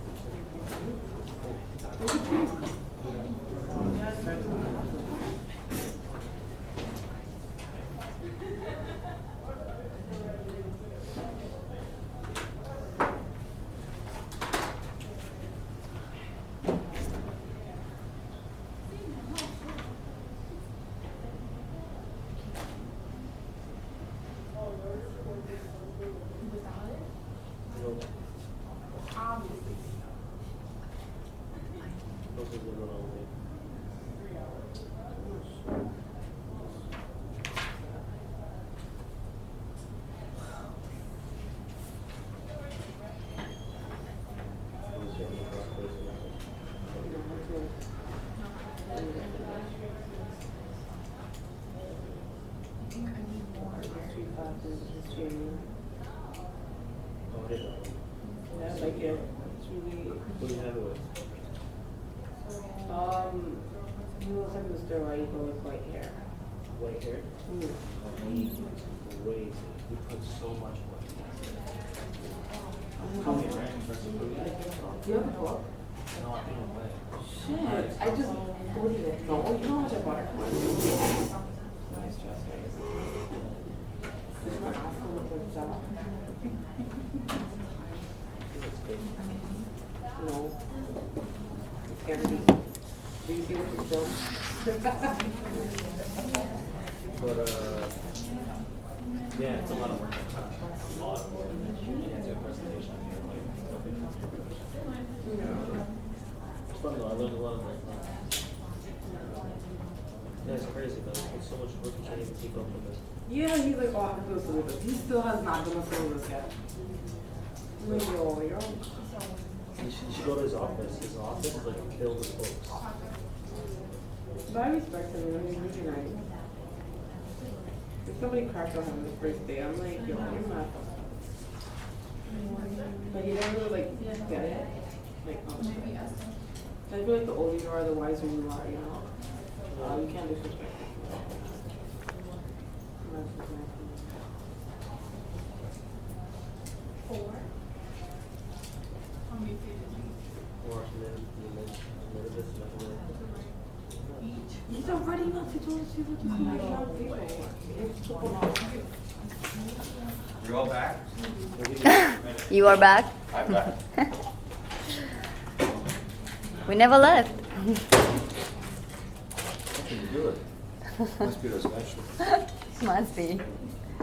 It gives you grounding. I really wanted this chocolate.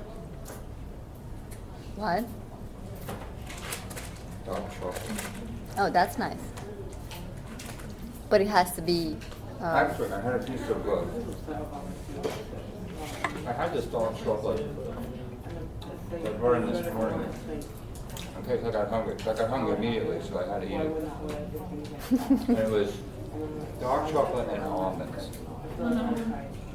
Something else. And mole. And what? What is that? Mole sauce, which is a spicy sauce, as in chicken mole. Huh. Amazing. Sweet with a real kick. All right. For those of you that are here, this is where, believe it or not, the whole notion of thinking outside the box comes from. It comes from a brain twister, or whatever they call it. Not a tongue twister. You know, this was supposed to be a creativity test. Brain teaser. Yeah, brain teaser. That's good.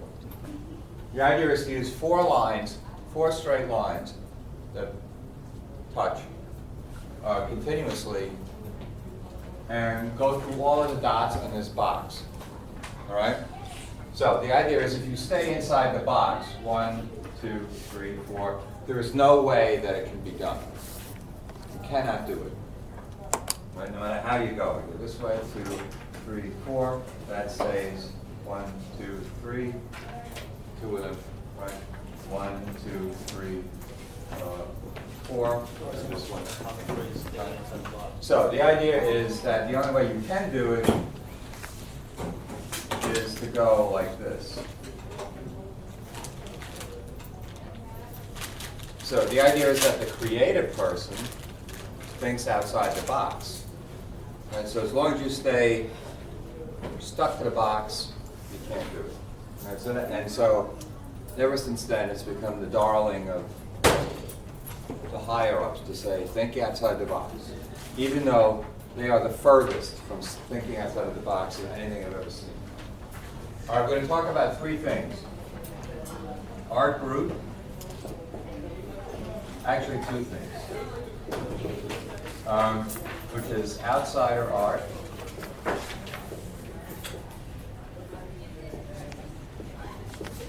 But they say the French have a word for everything. It's not true. When Mitterrand was the prime minister, he spoke to the government in English because he said that there are more words in English and it was a more expressive language. There are 5 times as many words in English as there are in French. And folk art. And the reason we're going to talk about them together is that we shouldn't confuse folk art with art brut or outsider art. Right? Now,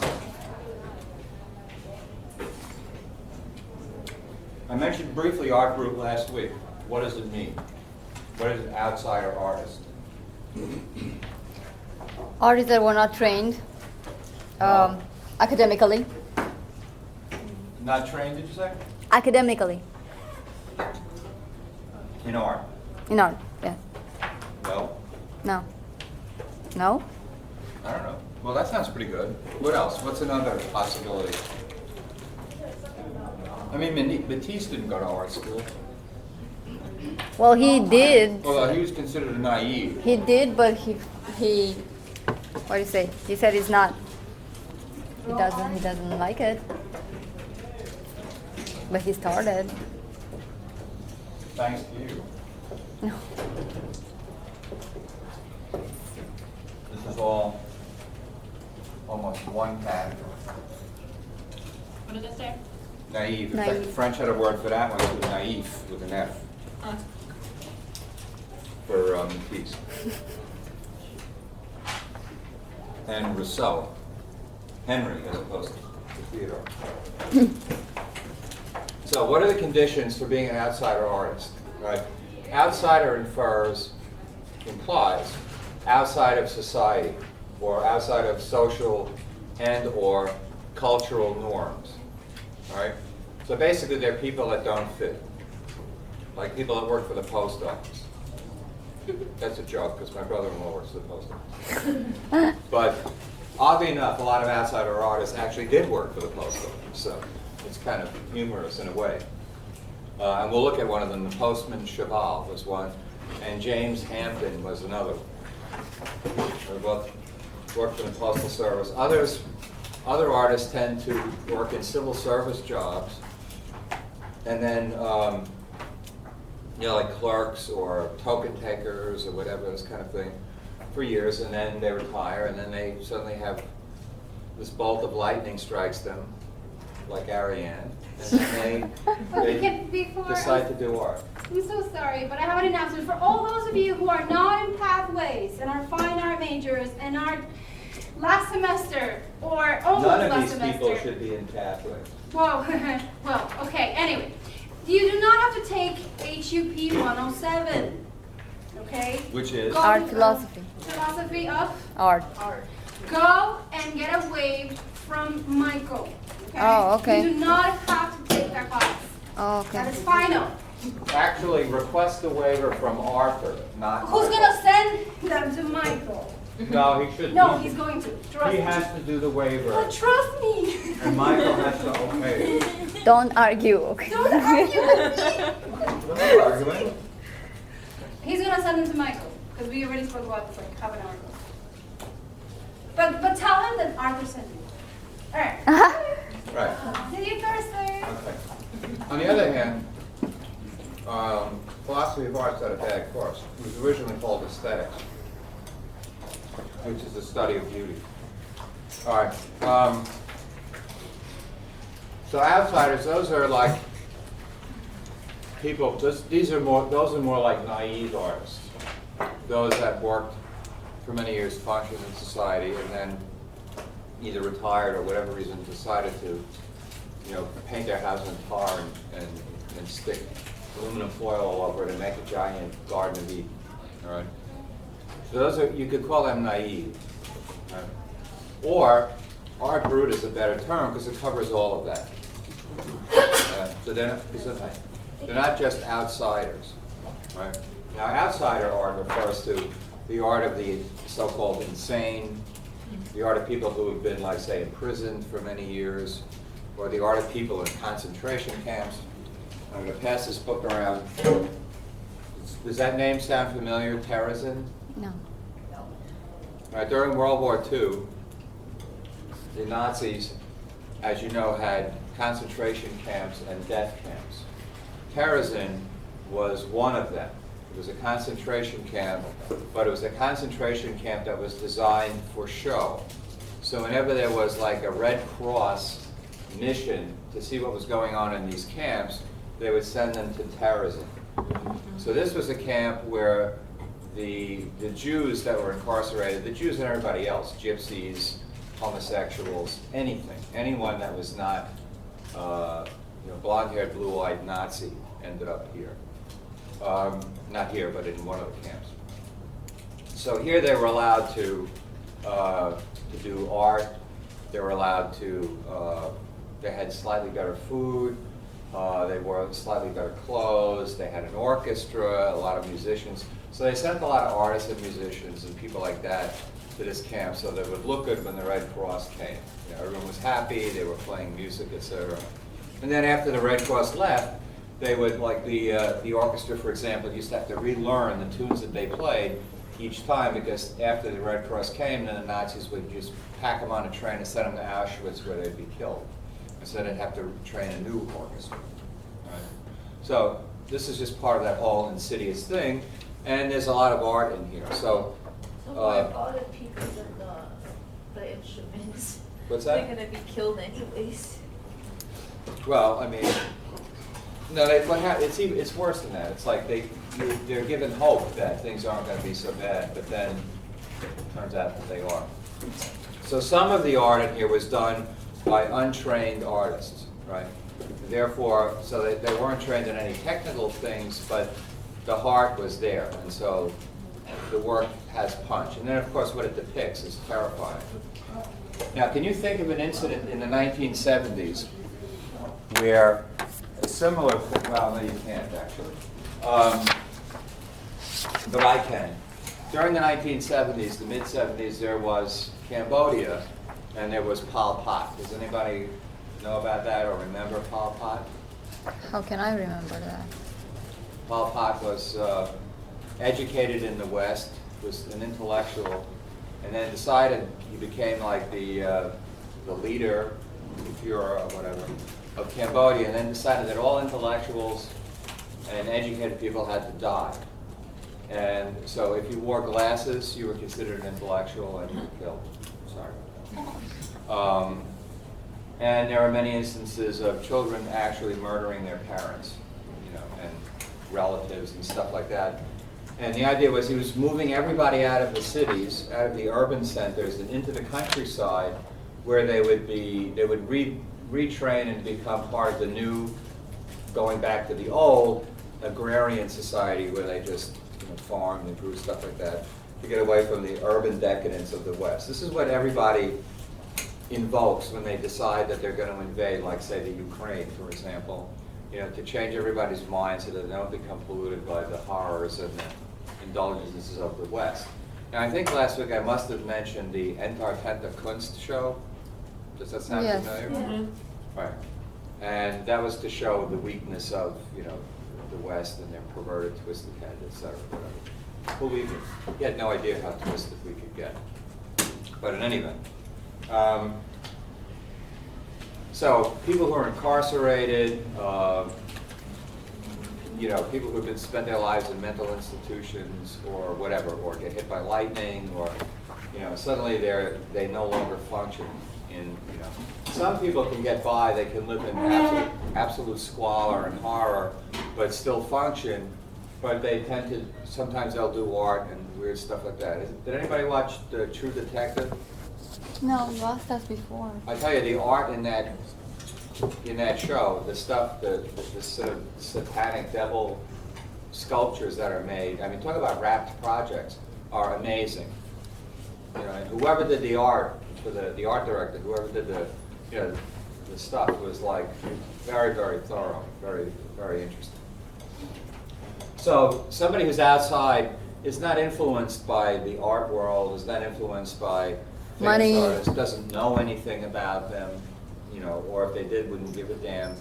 They have like a need to kind of express themselves or to engage in these kind of like mystical, fantastic, and passionate like visions that they have on paper or in sculpture. All right, many of the outsider artists, aka the art group people, tend to do things on paper, inexpensively, cheaply. Mostly materials are used that are right there. You know, like we were talking about, you know, can we use any kind of material? Well, they use bottle caps and bottles and, you know, labels and newspapers and anything that they can work, and they bend it to their will.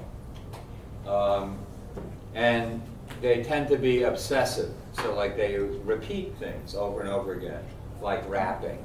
You know, rapping becomes an obsessive thing. You do it over and over again. Right? Now, this person, Judith Scott, would collect things or steal things or whatever, and she would, she was a shopping cart lady. I mean, she had no home, this kind of thing, and she ended up in this place in Oakland where they took people in and had them do art and stuff like that. An amazing place. And she did these incredible things. And she would go out with her shopping cart and pick up junk, you know. And it would be the kind of stuff, all the stuff that people would throw away, and it would be stuff that you would never necessarily think of as a possibility for art. You know, they would be uninteresting. Like a computer is not interesting. You know, a television is not interesting. An old radio, electronic things are definitely not interesting. Old mechanical things are, egg beaters and stuff like that. They have a lot of working movement and shapes and stuff that are interesting. And generally, the older things are, the more ornate they become, and they suggest various things. But a lot of stuff is really directly from the head. Much of it is, although her stuff is very secular, a lot of it is like intertwined with like Christianity in particular. The Garden of Eden, biblical stories are a big part. Everybody did a Garden of Eden of some kind. We'll look at it. So this piece is like a little bit bigger than what I'm talking about in terms of scale. But it looked pretty interesting because it has like these, like flexi hose things that are in themselves things that you can wrap things with. And they're in here wrapped up, and then they're wrapped up over that.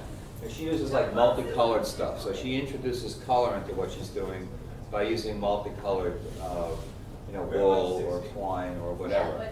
And they're mysterious pieces. They take on an abstract, biomorphic shape, right?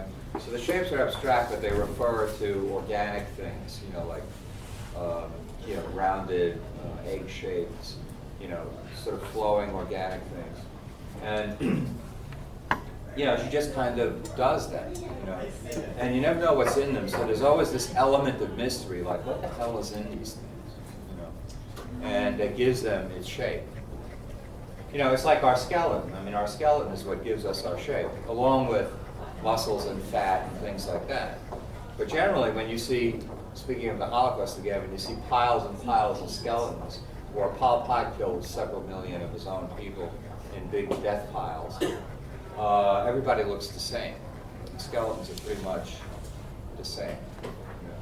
But as we develop as individuals, because of diet and exercise or the lack thereof or whatever, some have natural abilities to stretch and do various things, and we grow up.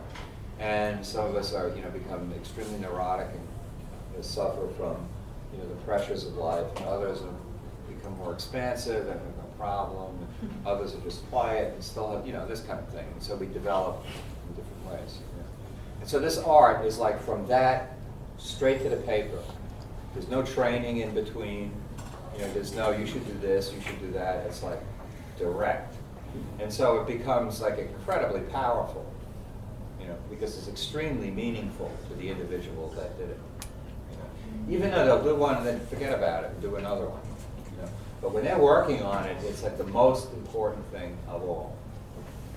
Now, many, many artists over the years, Picasso especially, Jean Dubuffet especially, were extremely interested in art group and collected it.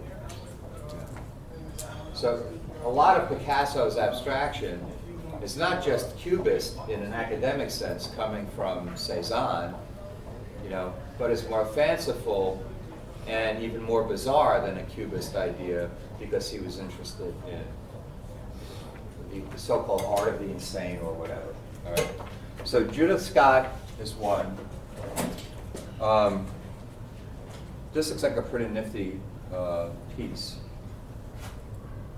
And there's lots of them, And some of them, it's pretty obvious. You can see, you can get a sense of the things that may be wrapped in there, right? That's a cool piece. You don't have to end up with a Judith Scott, although, there will be no punishment for those that do.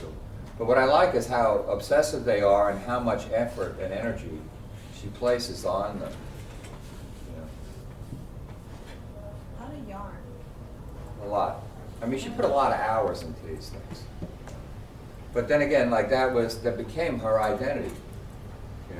That's what you did. This is unusual. That's not her. That's hers. This roundish one looked kind of interesting too. This is her. I mean, to look. Ear curlers?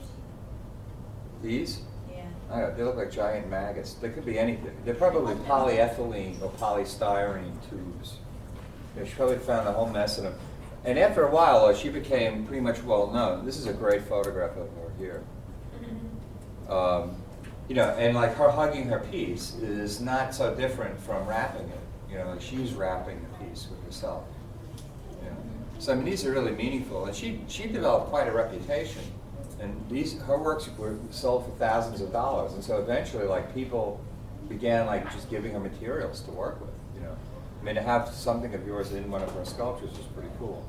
And when these people sell their work, it funded this art center in Oakland, which is still there.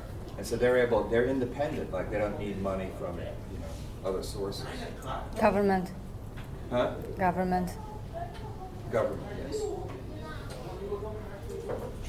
There might be a chair in it, and then their bicycle will. So she also does these things where she doesn't wrap everything. You know, where you can see some elements. Yeah, and they're pretty wild. That's that picture in color. If there's anything else, I really kind of like these things a lot. So.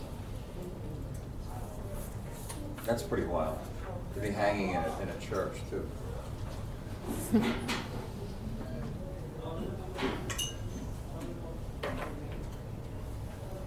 See the eyes? I don't think that's. That's probably somebody wearing something. Yeah. Or Agatha. Agatha is trained.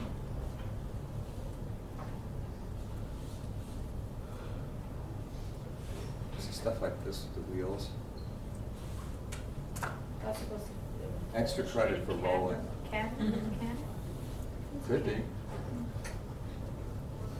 And then anybody that does work like this is just like has seen her work. There's no two ways about it. I mean, I never saw any of this stuff until I saw her stuff.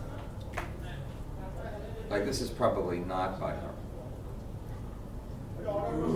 Yeah. Oh, it is. Judith Scott. It is? There you go. Ever thought of what you want to do with your old paintings?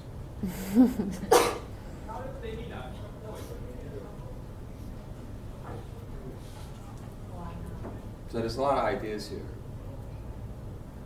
That looks like a cut of meat. Okay, let's see. Kind of looks like a shell, like an opening shell.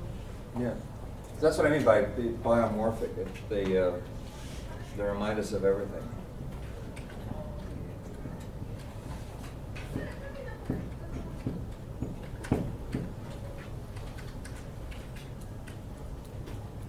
Get the space hanging up there. Okay, now this guy is really interesting too. These are not unrelated to hers. You see this nice big one. Okay. Let's look at this. Big one is relative. I think I told you about him, right? Yeah. So they found 1,500 of these sculptures in a 55-gallon drum. Somebody just threw them out. That was it. Nobody knows who this guy is or anything about him. They just have this work. All right, and they're all small. So occasionally, I mean, like this big, you know, or this big, and so occasionally you'll see, since they were taken over by a gallery, you know, they were, you know, mounted on stands and things like this. So the sculptures themselves were just done. But every once in a while you'll recognize an object that's in them, like a screw or something.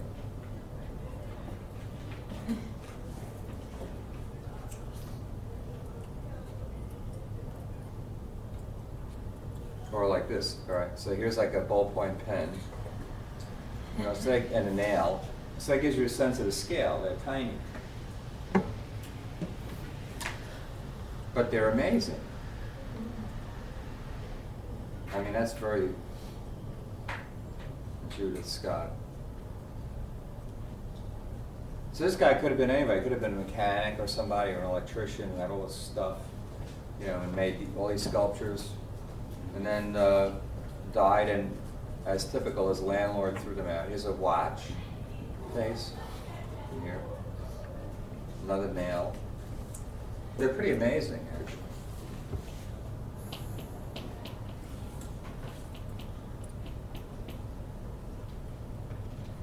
Whatever that is. And this is in a museum? There's bound to be some in the Philadelphia Museum. Here's like a crushed L&M cigarette pack. Right. So, they're tiny as hell, but they feel gigantic. I mean, they feel like they should be like 6 feet long, you know? I mean, like for small things, they pack a huge punch. There's a whole group of them.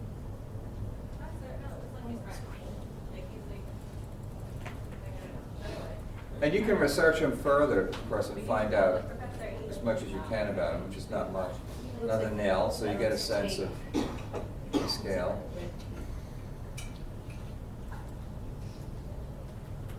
I mean, this is pretty brilliant. We got a close-up. Nice. Terrific. I love these like things. Oh, does anybody recognize that? Palette. What's it from? Looks like. Oh, it's a phone, an old phone. It's a dial from an old telephone. Oh, that's so small. I'm surprised that anybody even can relate to it as being from a telephone. It's been on a lot of movies.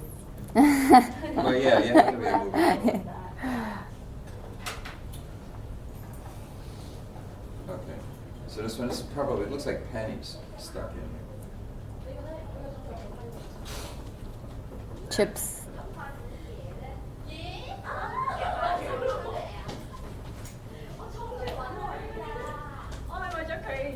I like the top one, the silver one. I think there's a whole bunch of nuts.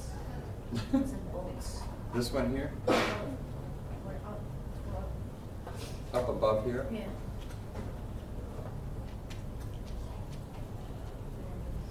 Which one? This one? Yeah. I don't think that is it his. I think they're beads, and they look like these look like Q-tips.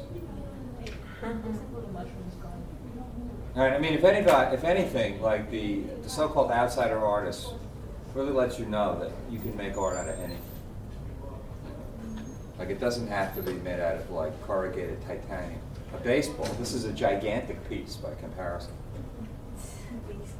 Also, the baseball. It's great that he picked a baseball because a baseball's like one of the most aesthetic objects. When you look at it, it's really kind of an extraordinary thing just in itself. Like the stitching. The stitching. How many stitches are on a baseball? 40? 108. And they're still handmade mostly in Latin America and the Dominican Republic. And they're hand stitched, every bloody baseball. And they use an average of 80 to 85 baseballs per baseball game. And that's just the one that's on TV. So you can imagine how many baseballs there are around. Right?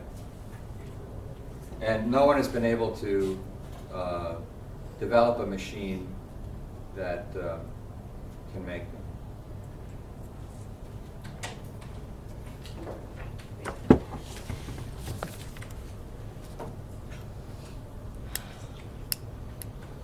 Okay, now this is a guy, I spelled his name wrong,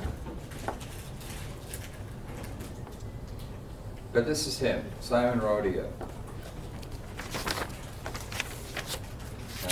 Simon Rodia was an Italian immigrant who came over on the boat, so to speak, and he was a cement worker.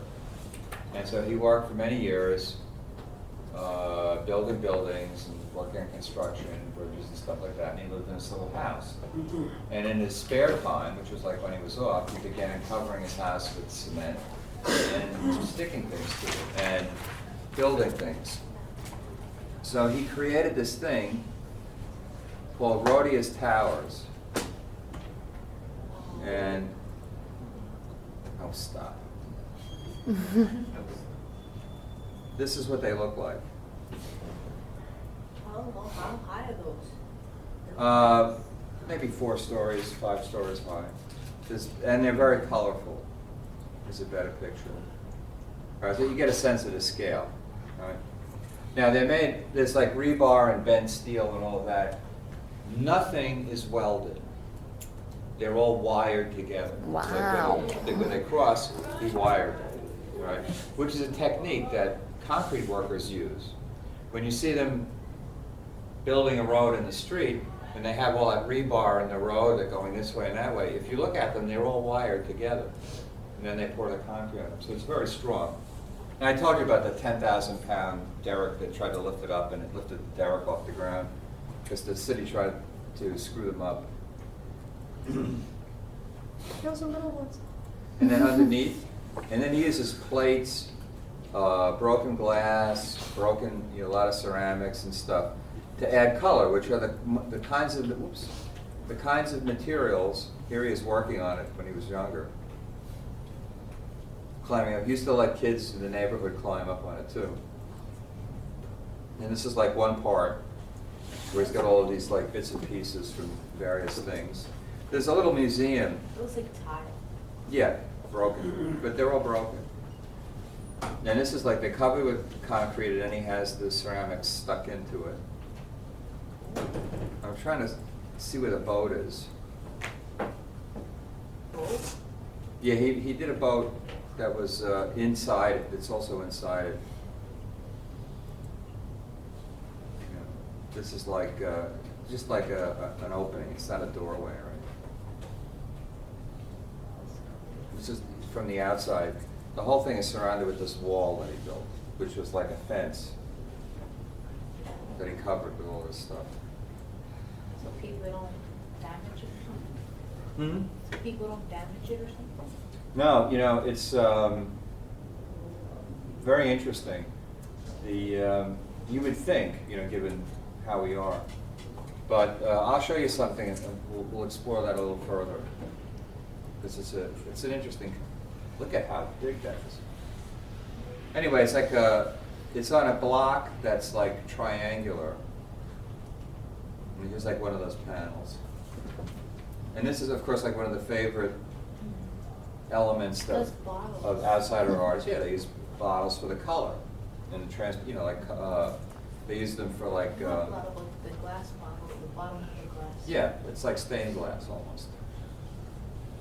I'm trying to see if anybody took a picture of the imprint. And this was his house? His house is in there somewhere. This isn't it here. This is something else. There was also a guy in California. This is the guy in California. Oh, this is the guy. That he has a house or like a place where he. Well, the house is like somewhere in here. But didn't he like talk about God, and? Well, they all talk about God. He just died a few months ago. No, there might be somebody else because this guy just disappeared and died a long time ago. This is in Watts, which is in Los Angeles. This part here is actually inside where the house used to be, but his house caught fire and burned down. The only thing that's left is like a fireplace and then all this stuff that he built. And then after that, he started to become famous, and he couldn't stand it. There's like seashells, see the seashells? And he just closed the gate, gave the keys to his neighbor and said, "See ya," and just disappeared. The guy that I'm talking about is Leonard Knight. He's an American folk. What's his name? Leonard Knight. How do you spell it? Knight.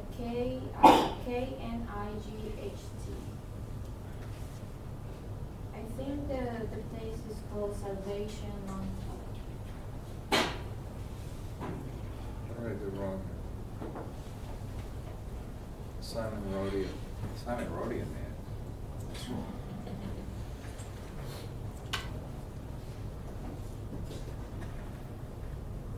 What's his first name?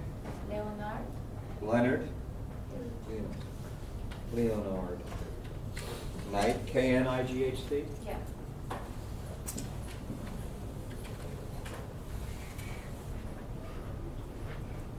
See, he looks like the real thing. Salvation Mountain. And I think he built everything and he painted everything. Looks like he painted the ground. And it says his life was changed forever in 1967 when he finally opened his heart and discovered the love of Jesus.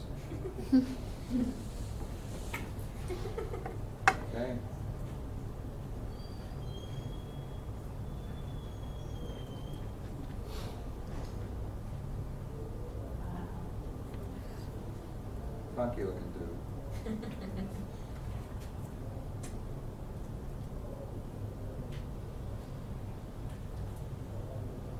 So he painted mountains. Yeah, you see a lot of the ones that are like obsessed with God write Jesus everywhere, and then they always write stuff from the Bible. Like for example, this guy, who's actually a reverend.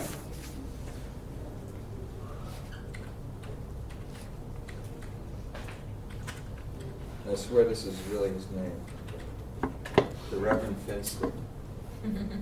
And he says every one of these, every one of his works, this is him, every one of his works is, he was compelled to do. He said they're all visions. So, yeah, and then there's tons of writing. You ever see that stuff, Dr. Bronner's soap? Dr. Bronner's soap is sort of like outsider art soap. And if you ever read the label, it's actually Dr. Bronner's All Faith in One God Castile soap. And then the rest of it goes on. Yeah. So Finster here, Howard Finster is his name, became extremely well known. This is his house. You know, things written over it and Madonnas everywhere. He was picked up by a big-time Soho gallery in the 80s, and it was like, never looked back. Yeah. On the other hand, he didn't really give a shit. He was just interested in the work. I'm looking for a shot of his backyard. This is part of it. But his backyard is a Garden of Eden. It's like Adam and Eve are in the middle somewhere. And then you notice the similarity between the things that Rhodia used, and he's got rocks, and he's got shells, and he's got broken glass all stuck in to this stuff. The difference is Rhodia was a construction person, and he was able to really put stuff together, in a different kind of way.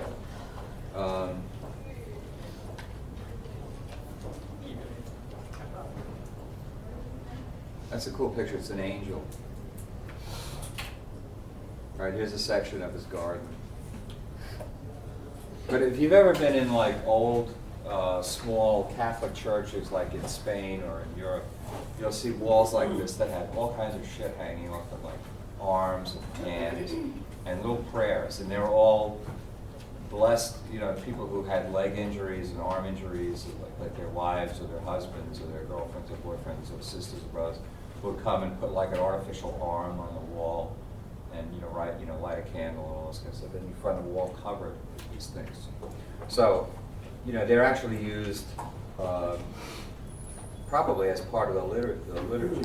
So here's like the front of his house with painting on the wall here, and then behind it is the Garden of Eden. That other big house was not his, unless he bought that later on. I assume he played the banjo. There's Jesus. But these are like obsessive. Right? Your basic Last Supper. I like the pajamas.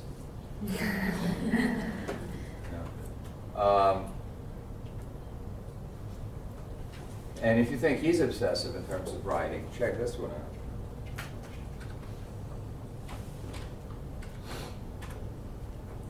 Whoops. Looks just like a...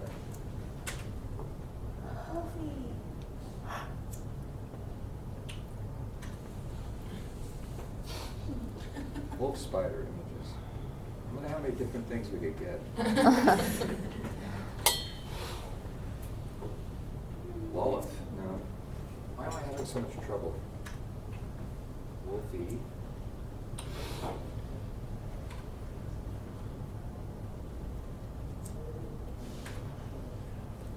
Yeah, this is the guy. Now these, these are all these like tiny little bloody drawings. This guy was German. There's a lot of these Germans, and a lot of French art group people. And like he writes them in circles, and they're just obsessive designs, you know. And it's all in German, so we don't actually have to read it. But I mean, but it's all obsessed with you Is it know, all the spiritual? afterlife and death and God and Jesus. There's Wolfie the monkey.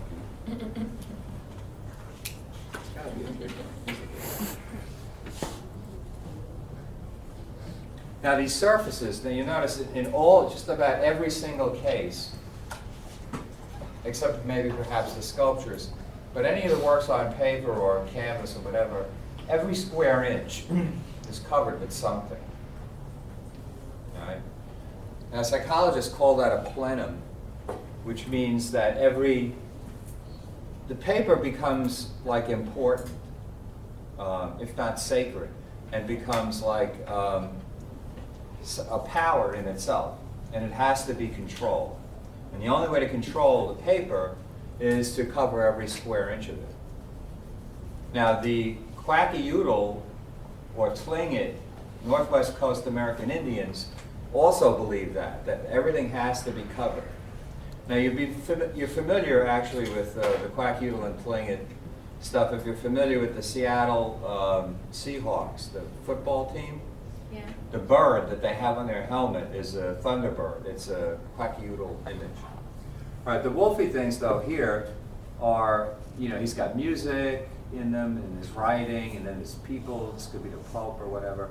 They're amazingly obsessive. Let's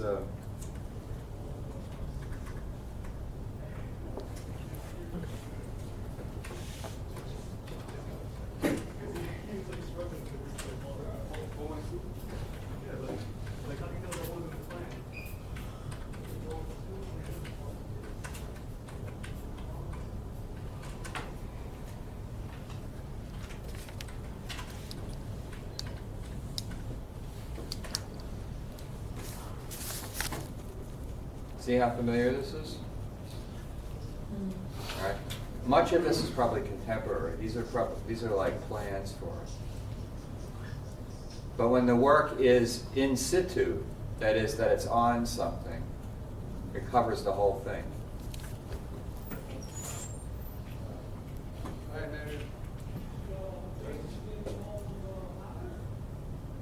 These are contemporary.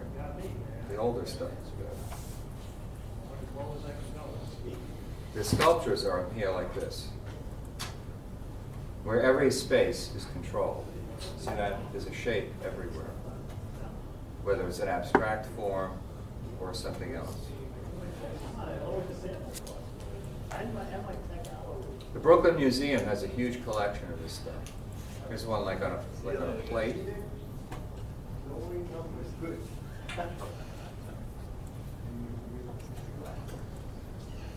That's probably a poster.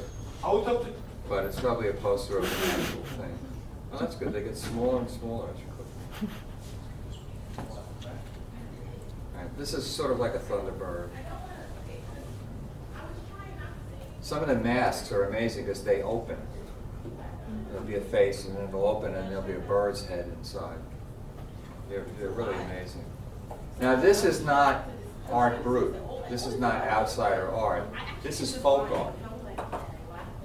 Right? This is art that's specific and relates very closely to a culture. Comes out of the culture, out of cultural beliefs.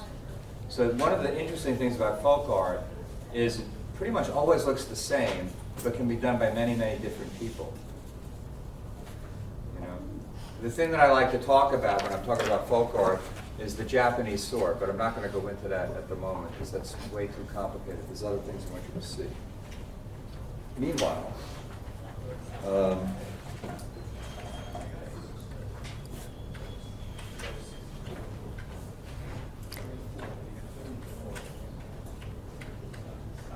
this guy's known primarily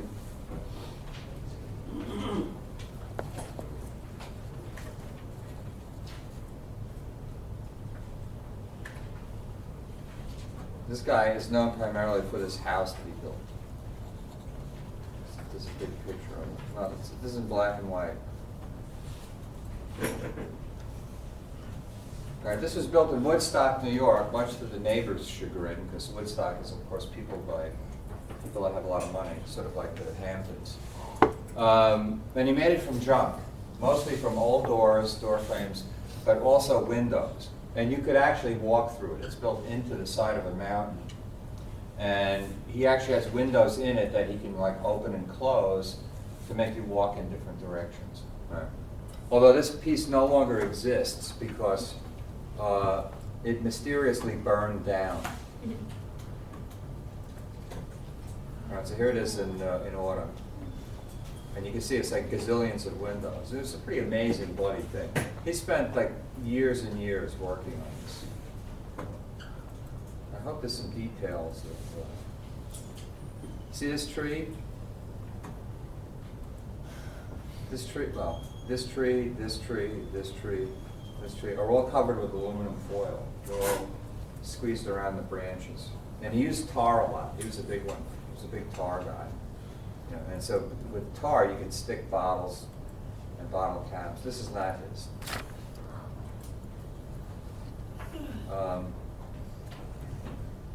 This isn't his either, but this is interesting. Oh, that's good. It's smaller than but I'm telling you, there's thousands of these people. I mean, you know, hundreds of them, and the work is like tremendously interesting. This is Isaiah Zager. Now, if you go to Philadelphia, you know, of course you all want to go to Philadelphia to see the museums that I just told you about. This guy has Philadelphia covered with his mosaics. This guy went to Pratt. He was a contemporary of mine. I didn't know him at Pratt, but he went to Pratt, and at the same time I did. Oh. He moved to Philadelphia and he had a studio and a storefront. And he decided one day he just covered the storefront with mosaics. That was it. And he got a commission and more and more. Now they're all over the place. And he's quite a character.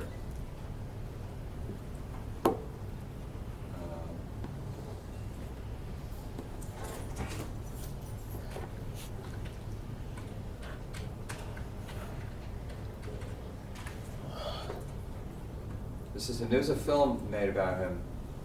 And while they were making the film, you know, he started having an affair. This is where he lives. This is his house in here. I wonder if this gets bigger. Well, and you walk in here, and then behind it, like this is the door. You go into his house, and then there's a gallery, an art gallery, where he has like some of his stuff, some other stuff. And this is where he lives. You walk in, and it's perfectly normal.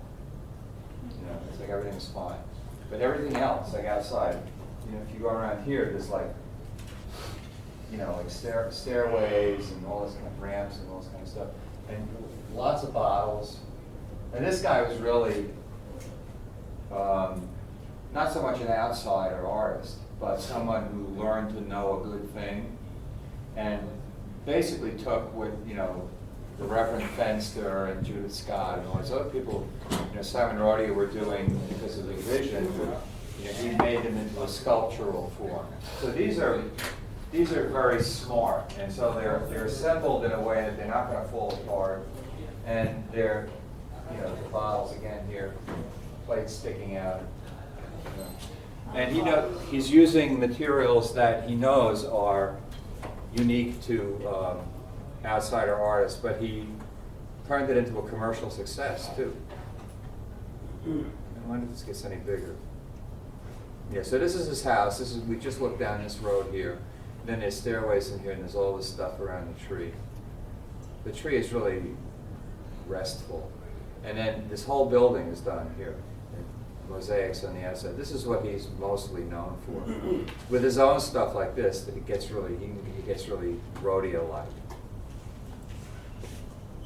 But you know, he's a big deal, and like he teaches classes and how to do his thing. You know, and if you take his class, you know, then you learn about his special muck that he uses to glue them together. So here's a close-up of See, like, and he colors some of the mortar. So this is pink. He's got like pink mortar up in here, and then green mortar down in here. You know, and then brown. You know, he's like, you know, he's ahead of the curve. He knows what he's doing. Another wall. That's probably the same wall, actually. The top with the wheel, and those bottles look familiar. It's like an inner courtyard. You know, they're huge. You know, and he's got like tons of people working with him. This is him doing something.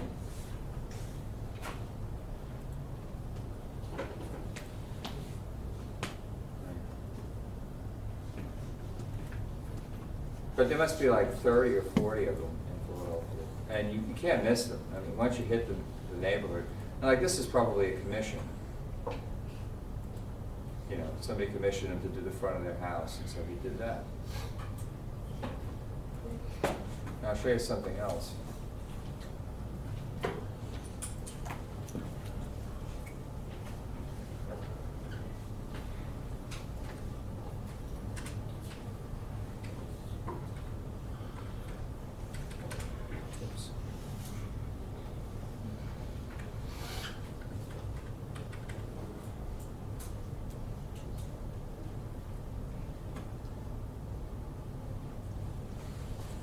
I mean, I can't type the simplest thing without screwing it up.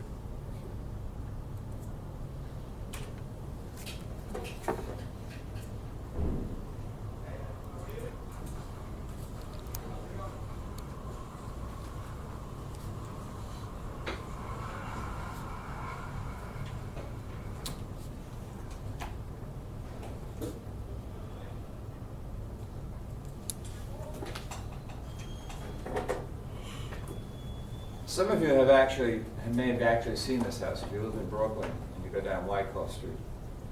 This is 108 Wyckoff Street. There's a picture of, that's Wyckoff Street. That's Susan Gardner, she's the artist, she did this. She's also married to me. Oh. This is where I live. That's where you live? Yeah. So, wow. Actually I had this French kid in my class, Jonathan Checkwood, and I showed him a picture of the house. He goes, "I know that house. That's down the block from me." He says, "You live in the house?" I felt like, you know, the little old lady lived in a shoe. But there's been a billion. That's what the houses in the block look like. That is not what it looks like inside. Believe me. But she started working on this right after 9/11, and she started right by the door. Now my wife is not an outsider artist, but she is. I mean, she went to Antioch College, and then what else did she? Some other school. She has a master's degree, but she draws. No, yeah, but she's like a visionary. I mean, she really is a visionary. In this, she's on like she's in the same land that these other people are in. You know, like she'll sit there, and first of all she draws all the time. You know, you can't even watch TV without her drawing. So, you know, so now I do collages and draw while we're watching TV. You know, but like even in the car, if we're driving somewhere, she's doing something. Like she's always working. But I came home from work one day, and there was this sunflower on the front of the house and bees and stuff. So the interesting thing about this is that it has a lot of stuff in it that people give her. You know, like we find like anonymous bags filled with broken stuff hanging on the door. We found a bag one time. It was a Bloomingdale's bag, and it was tied with a ribbon. A big, you know, like. And we opened it up, and it was like one thing, a broken ashtray, right, with a note saying, "This was my favorite ashtray, and I dropped it and broke it." He says, "I didn't want to throw it away." He says, "So but maybe you can use it in the wall." So there's a lot of people's stuff in the wall. And she's even doing, like, of course, the fence in the front. The stuff up at the top of the fence has taken a beating. Like, kids have broken stuff off. This is, you know, she's gone up this far. I'm supposed to do a tiger. But she's much better at this than me. Anyway, it has layer upon layer upon layer upon layer upon layer of stuff. And, you know, so like in the spring, she constantly redoes it, and it has a lot of little tiny round mirrors in it. So the sun comes. Huh? Tons of beads. One woman came and she had a whole shopping bag full of beads, strings of beads that turned out to be Mardi Gras beads that she gave to her. And Mardi Gras, although you can get Mardi Gras beads anywhere, you know, but during the Mardi Gras, the way you get them is like you show your breasts and then they throw you the beads. So I looked at this bag full of beads and I went,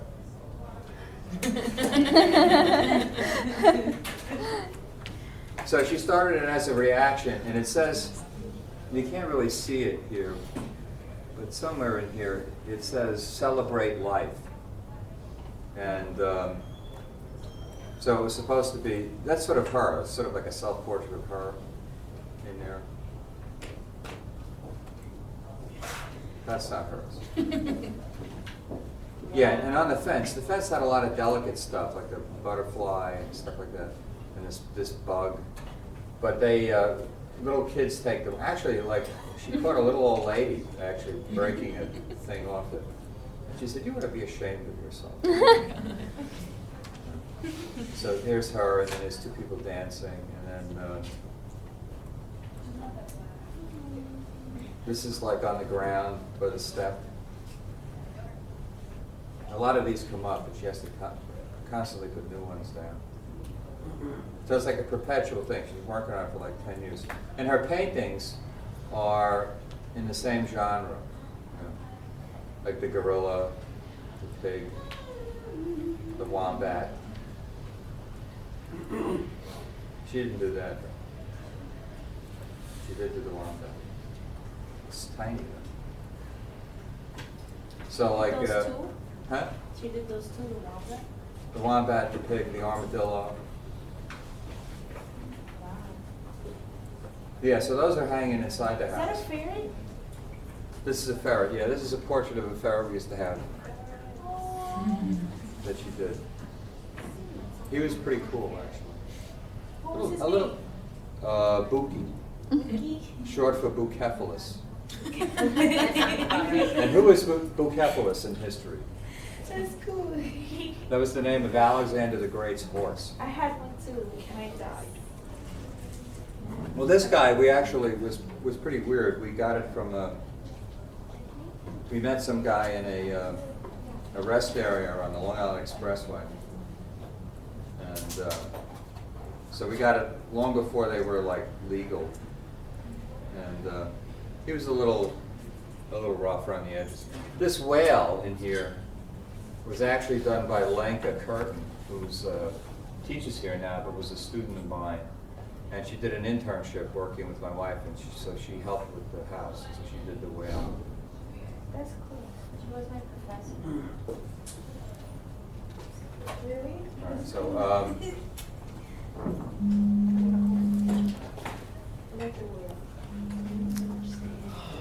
where did you see my tiger? When I finish it, or when I do it.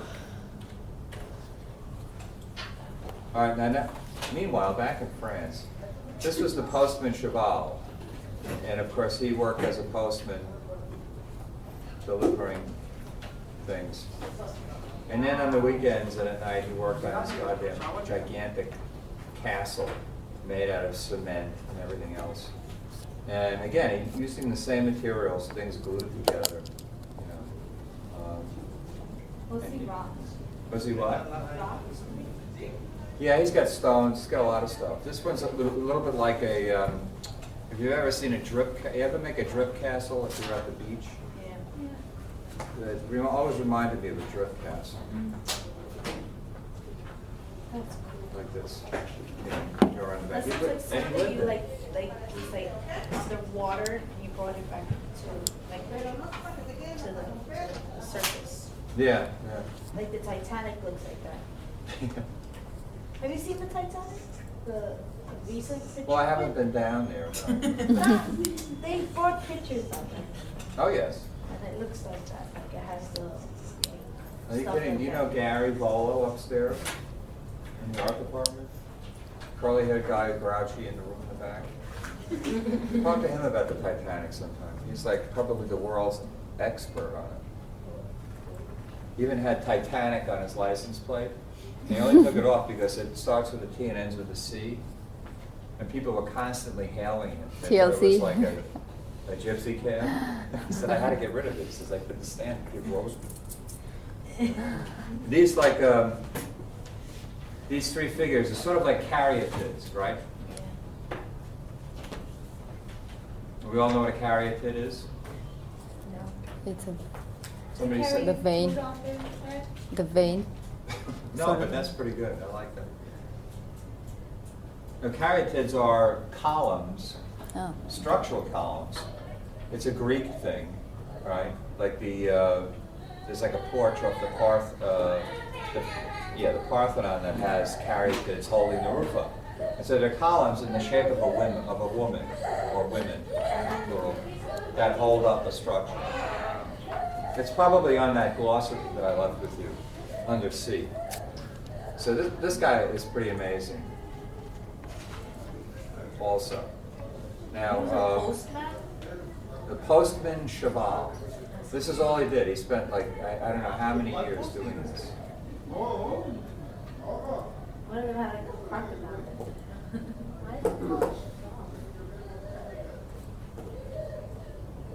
There's a little girl. Now this kind of thing, here it is like, he was working on it.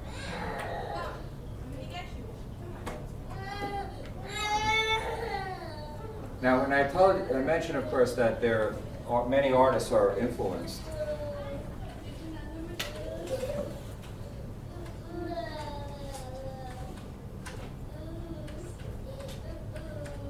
This guy in particular.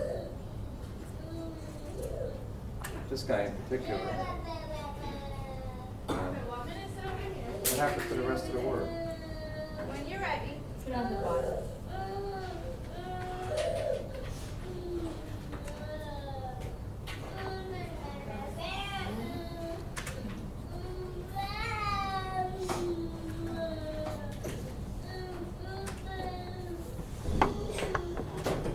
All right. Now Gaudi was a Spanish architect, and did a couple of things that are extremely famous, right?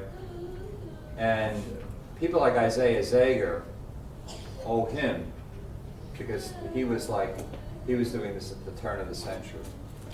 So these are apartment buildings that he did in Catalonia, actually in Barcelona. So maybe he was a Catalan, I don't know. But they're all like wild colors, and they use like all of this stuff. But these were all designed, like he planned them all out like an architect, planned the apartments, and then they were constructed.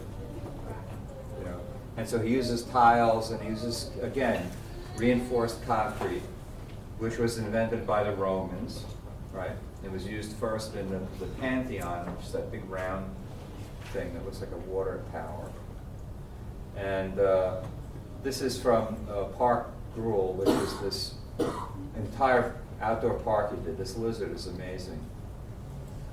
Like this is the stairway going up into this thing that he made up here. The lizard's up here somewhere, or is it down here? I don't know. It's by the water. There he is again. But on the other side, there's the stairs. This is sort of the view from up there. These buildings are things that he did. These are like these twisty, turny things. There's some more interesting pictures of it. This is that apartment house again at night. Yeah, these things are like magnificent. You can go in them. I mean, they're just like, And then this, of course, is the most famous thing that he did. That's still being built. Right here. The Sagrada Familia, Holy Family cathedral in Barcelona. And this is like cathedral scale, it's like gigantic. I mean, he's been dead for years. His son took over, and then his son's dead. Now there are other people that are working on it. And like all in here, there are all kinds of figures that he did, skulls and stuff. And these towers are unbelievable. And in the apartment building, I forget the name of the apartment, it's like an apartment house that he made. You go up in the attic area, they have like a small museum to him. And they have like studies that he did for the towers of the Sagrada Familia. And what they are these things made out of like rope that are upside down. And he has like weight on them. And then they're hanging upside down for these shapes. And then you look at them in the mirror and you see the tower. And so basically like what he was doing was by studying the stress on the strings or the wires upside down, he figured out the right shape to make the tower so that they wouldn't collapse. It was the absolute genius.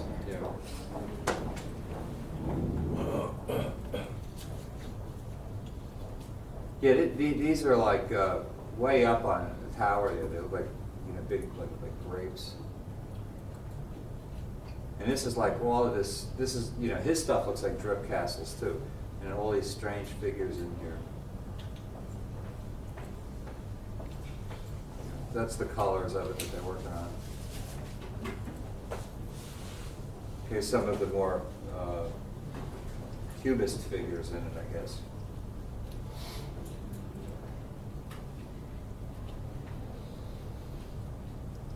So it's a full-scale cathedral, but they've been working on it for like a long time.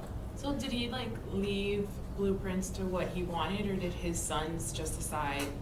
Yeah, no, he was like a regular architect, and like the whole thing had to be planned out before they started it. It's just that to build something with these kinds of forms is not easy. Like you have to really, it takes a long time. And then there were 2 world wars that kind of intervened and screwed things up. Yeah, they slow things down. This is in that park, Grove, and it's just like a passageway with these arches. This is on the roof of that kind of classical-looking thing at the top. Like it's in here. Actually, it's over on this side. But it's wild, like he's got rocks piled, there's all this stuff here, and then you can't tell where this ends and his trees begin. It's like pretty nifty.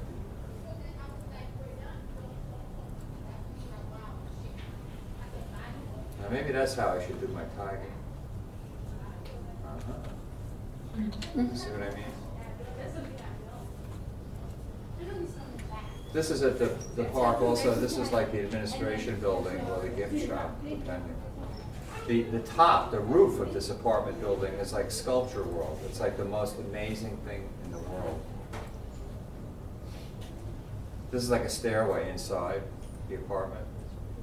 I mean, so it's inside and out. It's not like Zager just covers the outside with bottles and all that stuff. This was like, from the ground up. Stuff like this is on the rooftops and things. Like these are chimneys.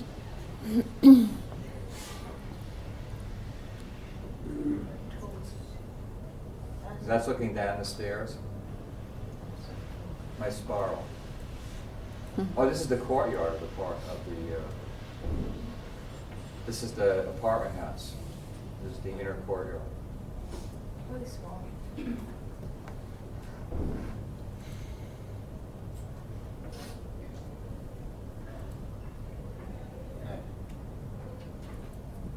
have to look at a small one to be in focus.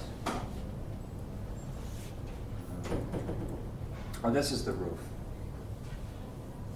The roof is like nuts. It's just like all of these ups and downs and walkways and different chimneys, and sculptures.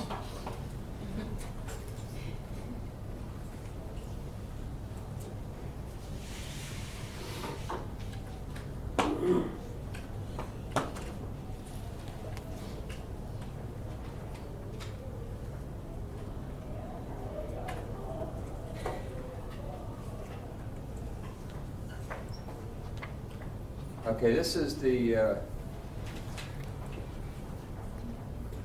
title of it is The Throne of the Third Heaven of the Nation's Millennium General Assembly by James Hampton, 1950 to 1964. So it took him 15 years to do. All right, and this was like found in his garage after he died. And so these are all like bits and pieces of wood and stuff and furniture put together, painted on, and everything is covered with aluminum foil.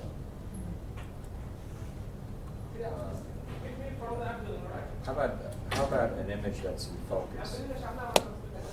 And this is the way it's set up at the Museum of American, whatever, Museum of American Art in Washington, D.C. It's actually there. So like these colors in here are actually painted.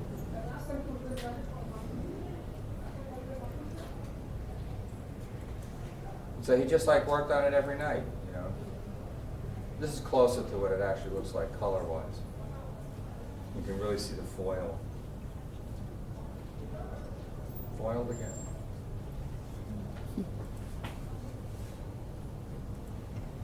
That detail. There it is, the ultimate art brute material, aluminum foil.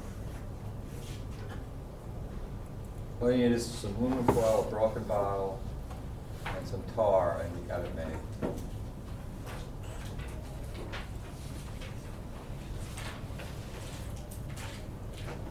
Looks perfectly normal.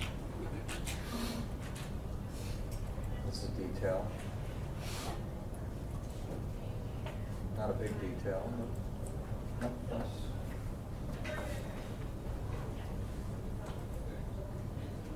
and then also near Woodstock is this thing.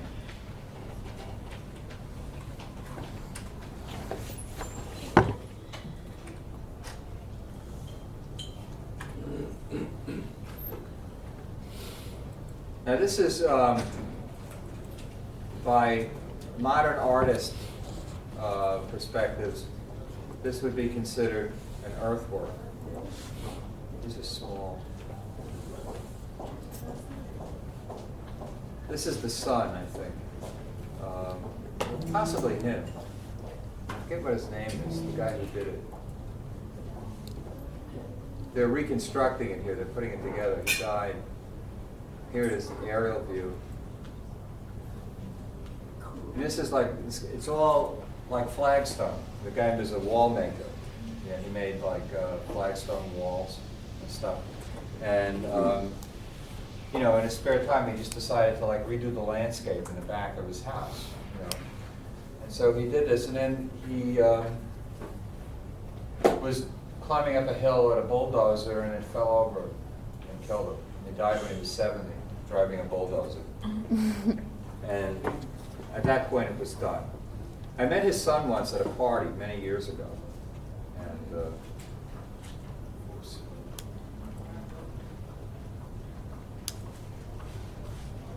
another wild guy. You know?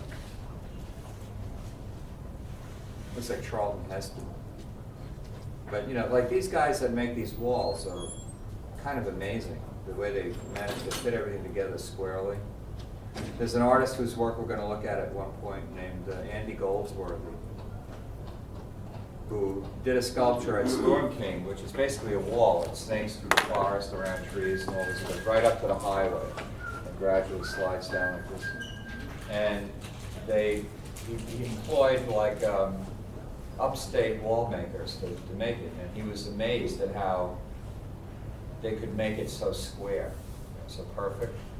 And so he just let them do it. Ordinarily, his work is much rougher than that. He would want it to be more, unfinished looking. But like, he was just so amazed at their skill that he let them do it.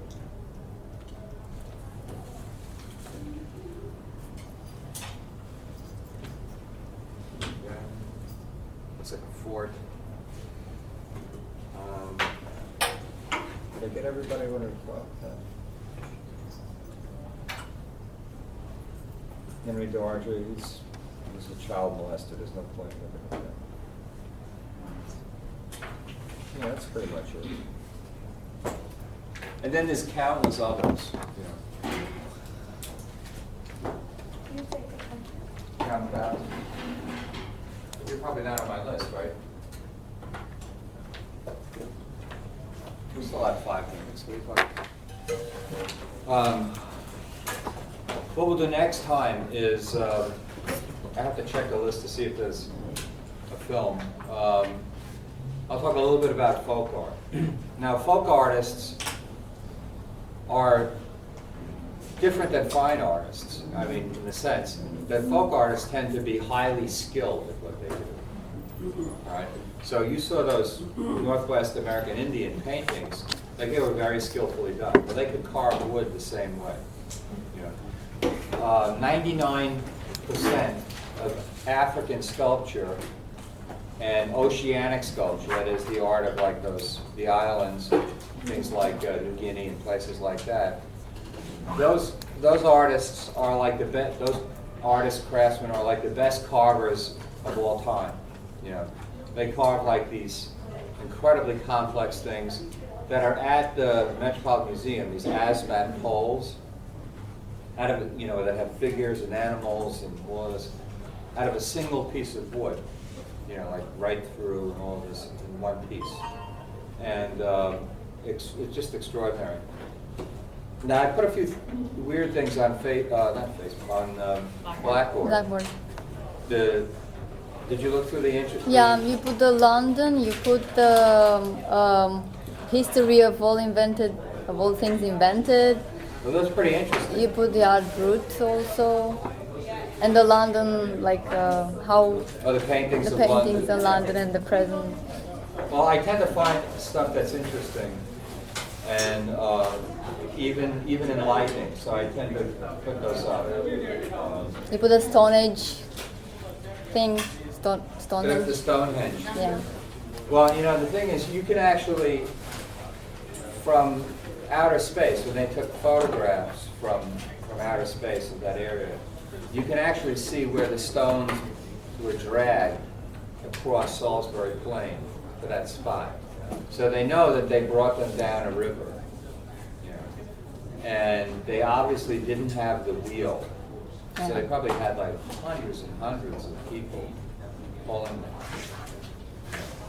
They have no idea who built it. A lot of people say that the Druids built it, but it was there way before the Druids. You know, it was there when the Romans came. Actually, and also the thing that it's post-Roman, actually. Yeah, but the skeleton, some of the skeletons that are there, they have like they can tell that they're from far away parts. They're not native over there. Yeah, so they found that the stones came from even further away, which is interesting. But then again, the pyramids were built without the wheel too, which is pretty hard to believe, considering there were other parts of the world that did have the wheel at that time. So how the Egyptians managed not to is amazing. But it was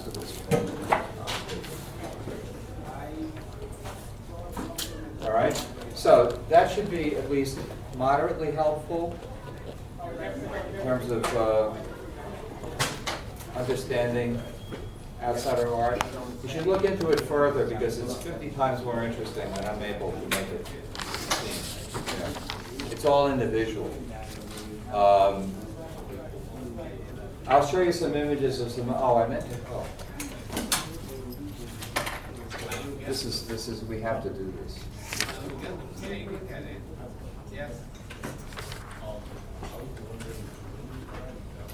Oh. I see.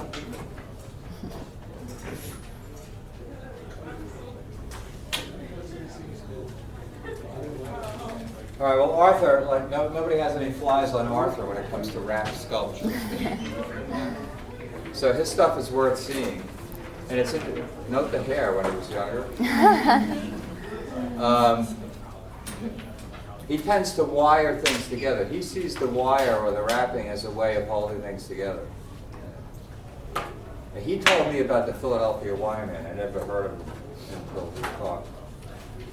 But when I saw Judith Scott's work for the first time, I went, boy, I've seen this before.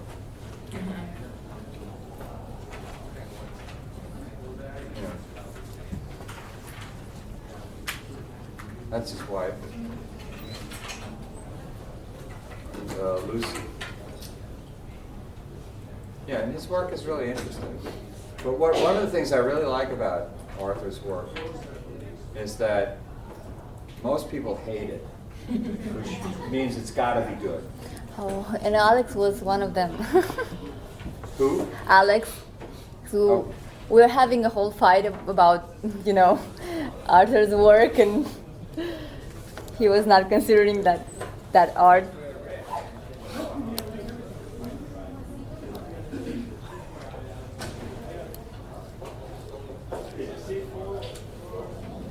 This is better. That's a drawing, isn't it? He said that this guy actually drew him while he was sitting there talking to him.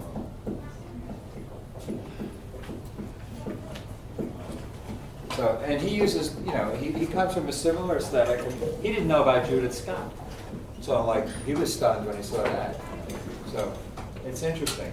But, there is a whole common thread that we all share.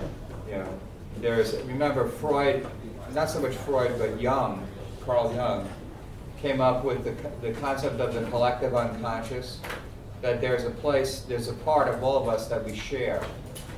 And so we can come up, that's why a culture in Japan can come up with an idea in the same time. Shape, or, and then in Latin America they can do, in South America, they also come up with a mandala shape because it's a basic thing. So if you remind me sometime to talk about the 21 basic scribble patterns and the roots of art therapy, we can talk about that. All right, so Michael, Aki, Genesis, Exodus, Leviticus, Deuteronomy, Julia, Megan, George, come in, George. Dan. Is that you? Dan? Yep. Marky? Is it Marky or Dan? Whichever helps you to remember. I'll never forget now. Christine Huang. The other Huang. Hyunju. She's over 2. Joe Sinet. Emilio. Here. Eric. Here. Adina. Florence. Rome. Virginia. St. Louis. Esther. Jennifer. All right. Kalo.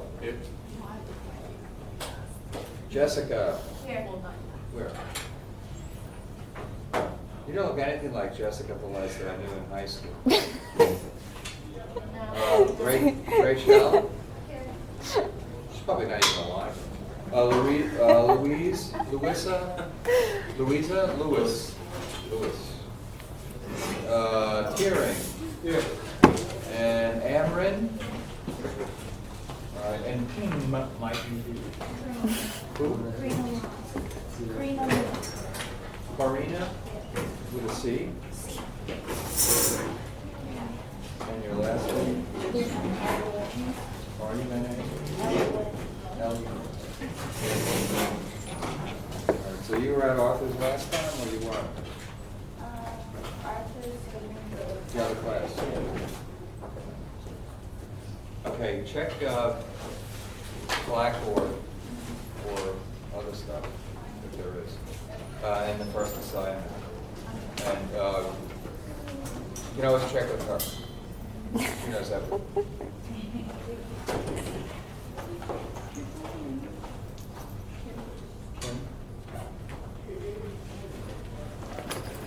Did I skip you?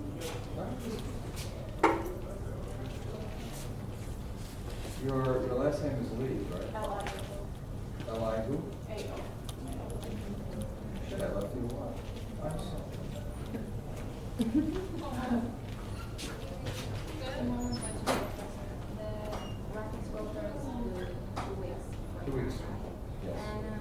it has to show what it is. Not necessarily.